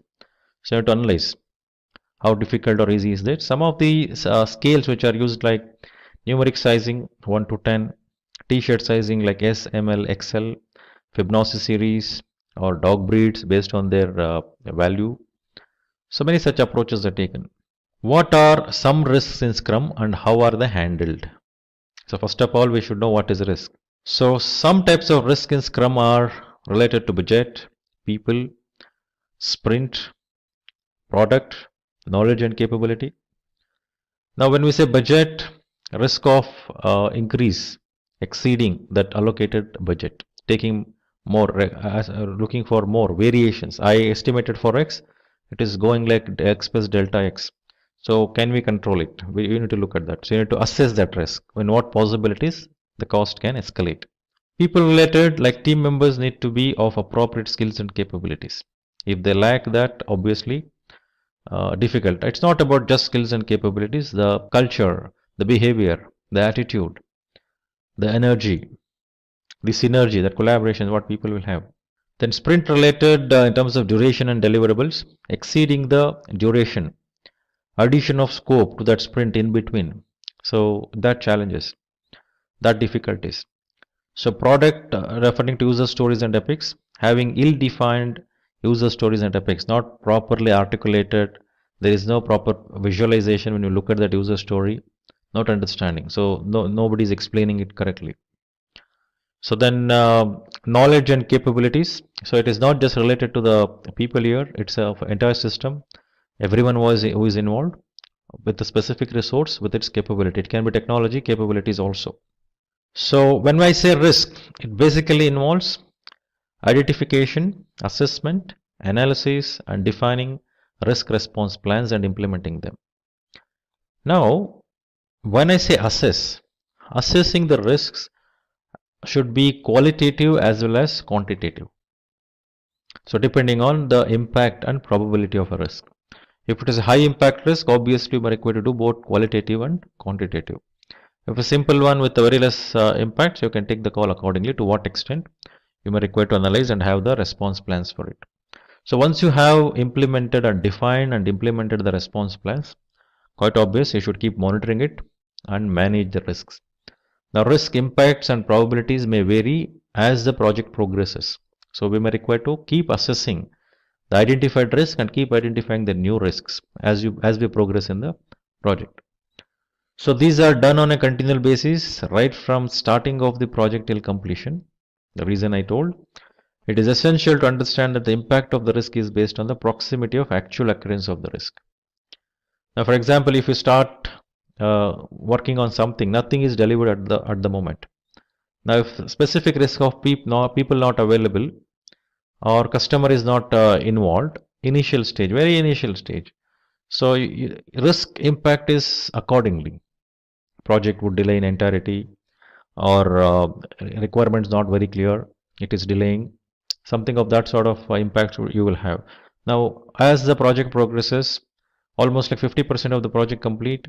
Now there is some challenges or risk associated with issues are occurring related to customers' involvement. Now you are mid of project, so again you will have a different kind of impact. 50% is delivered. Now you need to progress, because active involvement of stakeholders, including customer, is very important when you are becoming agile. So when that is not happening, as an example, I'm taking the involvement of customers, the collaboration part of it.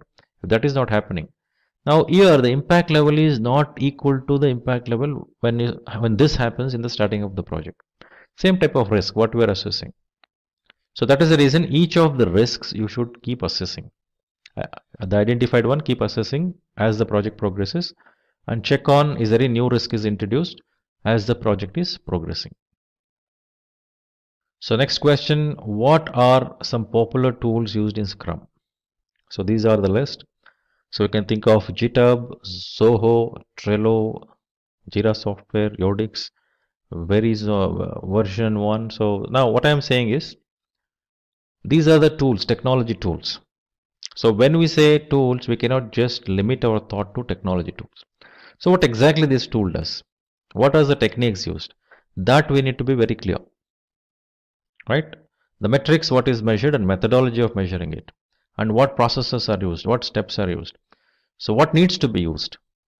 So unless we are clear relating to specific type of project, usage of these tools may not make any sense. You cannot even implement or customize this for the requirement what you are trying to accomplish. So you be clear about it when you are selecting the tool.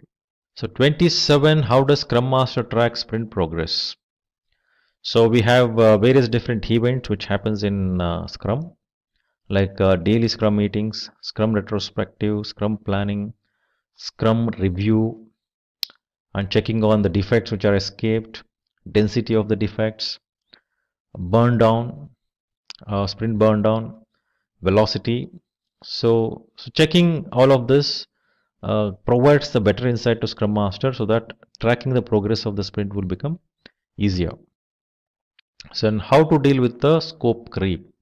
Now before we understand the dealing with scope creep, we need to understand what is scope creep. So the term scope creep refers to the change which is uncontrolled and added without checking the impact on the constraints like scope, time, costs. Now what happens is, you will be doing certain or delivering certain features. Now you are forced, or you are influenced, or without your knowledge, some additional things are put in place, so which may impact later. It may add value, it may not add value later, doesn't matter, but it may lead in terms of impact your cost, time, and schedules, which is unexplained. And that extra effort what you have put in, extra cost what you have put in, will become like not recognized by customers, and you will not get anything paid for it. So scope, to avoid the scope creep, to deal with it, one has to ensure close monitoring of works being done on day-to-day basis, because scope creep can happen through team members. Team members are influenced by consumer, because of that it may happen. So understanding, communicating the vision to the team for ensuring the alignment, so the team is very sensitive about that changes what is happening. Then capturing, reviewing the project requirements regularly against what is delivered, to emphasize to the team and customer about the requirement signed off, so that someone will not come and influence you or make that additional things to be delivered. They need not push you.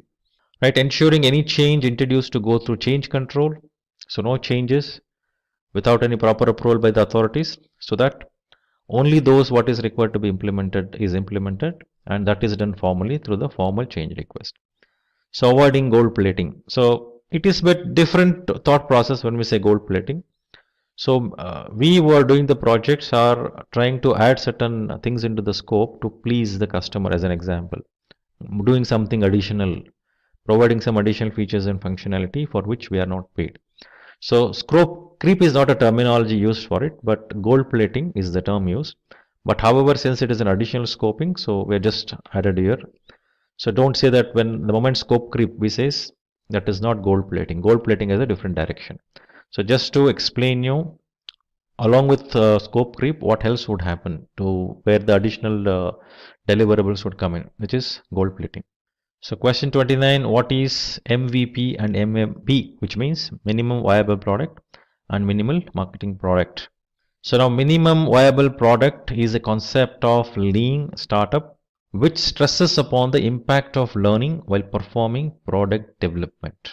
So this allows one to test and understand the idea by getting exposed to the initial version of the product for target customers and users. So to accomplish this, one has to collect all the required relevant data and learn from the collected data. So the thought behind MVP is to produce the product, to provide access to the users, and to observe how the product is used, perceived and understood. This will also provide more insight towards what the customers or users' needs are. So when it comes to minimal marketable product, this refers to the description of the product, which will have a minimal number of features that addresses the requirements of the users. The MMP would help also the organization reduce the time to market because you have the clarity. What is that we may require to provide? Now question number 30, what does DOD means? Definition of done, right? So DOD refers to the collection of deliverables, which includes written codes, comments on coding, unit tests, integration testing, design documents, release notes, etc. This would add variable and demonstratable values to the project development. So DOD is very helpful to Scrum while identifying the deliverables to achieve the objectives of project for the stated reason above. So defining the steps required to deliver the iterations, the usage of appropriate tool like burn down to make the process more effective, ensuring on-time feedback throughout the project life cycle, ensuring the walkthrough of the product backlog items are done and understood correctly. So then creation of checklists for product backlog item, ensuring the DOD is defined to become task oriented, involving the product owner for reviewing during the sprint and sprint retrospective. That is about DOD. The next question, how can a Scrum Master be a servant leader? It's a very important thing to understand. So what is the meaning of the servant leader? The term servant leader mainly stresses on service orientation, which a leader should demonstrate. So today we say every organization is service organization. Even an organization who is producing car, if there is no service orientation, they cannot sell. So more stresses on being service orientation. The Scrum Master needs to be facilitator, a guide, a mentor, etc. This helps the team have increased involvement and empowerment. So now question number 32, how can one coordinate between multiple teams? So one of the most common approaches for this is Scrum of Scrums meeting. So where members representing each Scrum team discusses the progress, performance, issues, risk, etc. together. This is complex structure, what you're speaking about. The frequency of these meetings must be predefined, well articulated, well defined. Generally, Scrum Master would represent the particular Scrum team. On behalf of that Scrum team, they would go and represent in the meeting. Besides having a Chief Scrum Master, whose responsible is coordination and collaboration among all Scrums, who facilitates these meetings. Thank you guys. With that, we have reached the end of the Scrum full course video by Simplilearn. I hope you have found this informative and helpful. Thank you for watching. Stay tuned for more from Simplilearn. Hi there, if you like this video, subscribe to the Simplilearn YouTube channel and click here to watch similar videos. To nerd up and get certified, click here.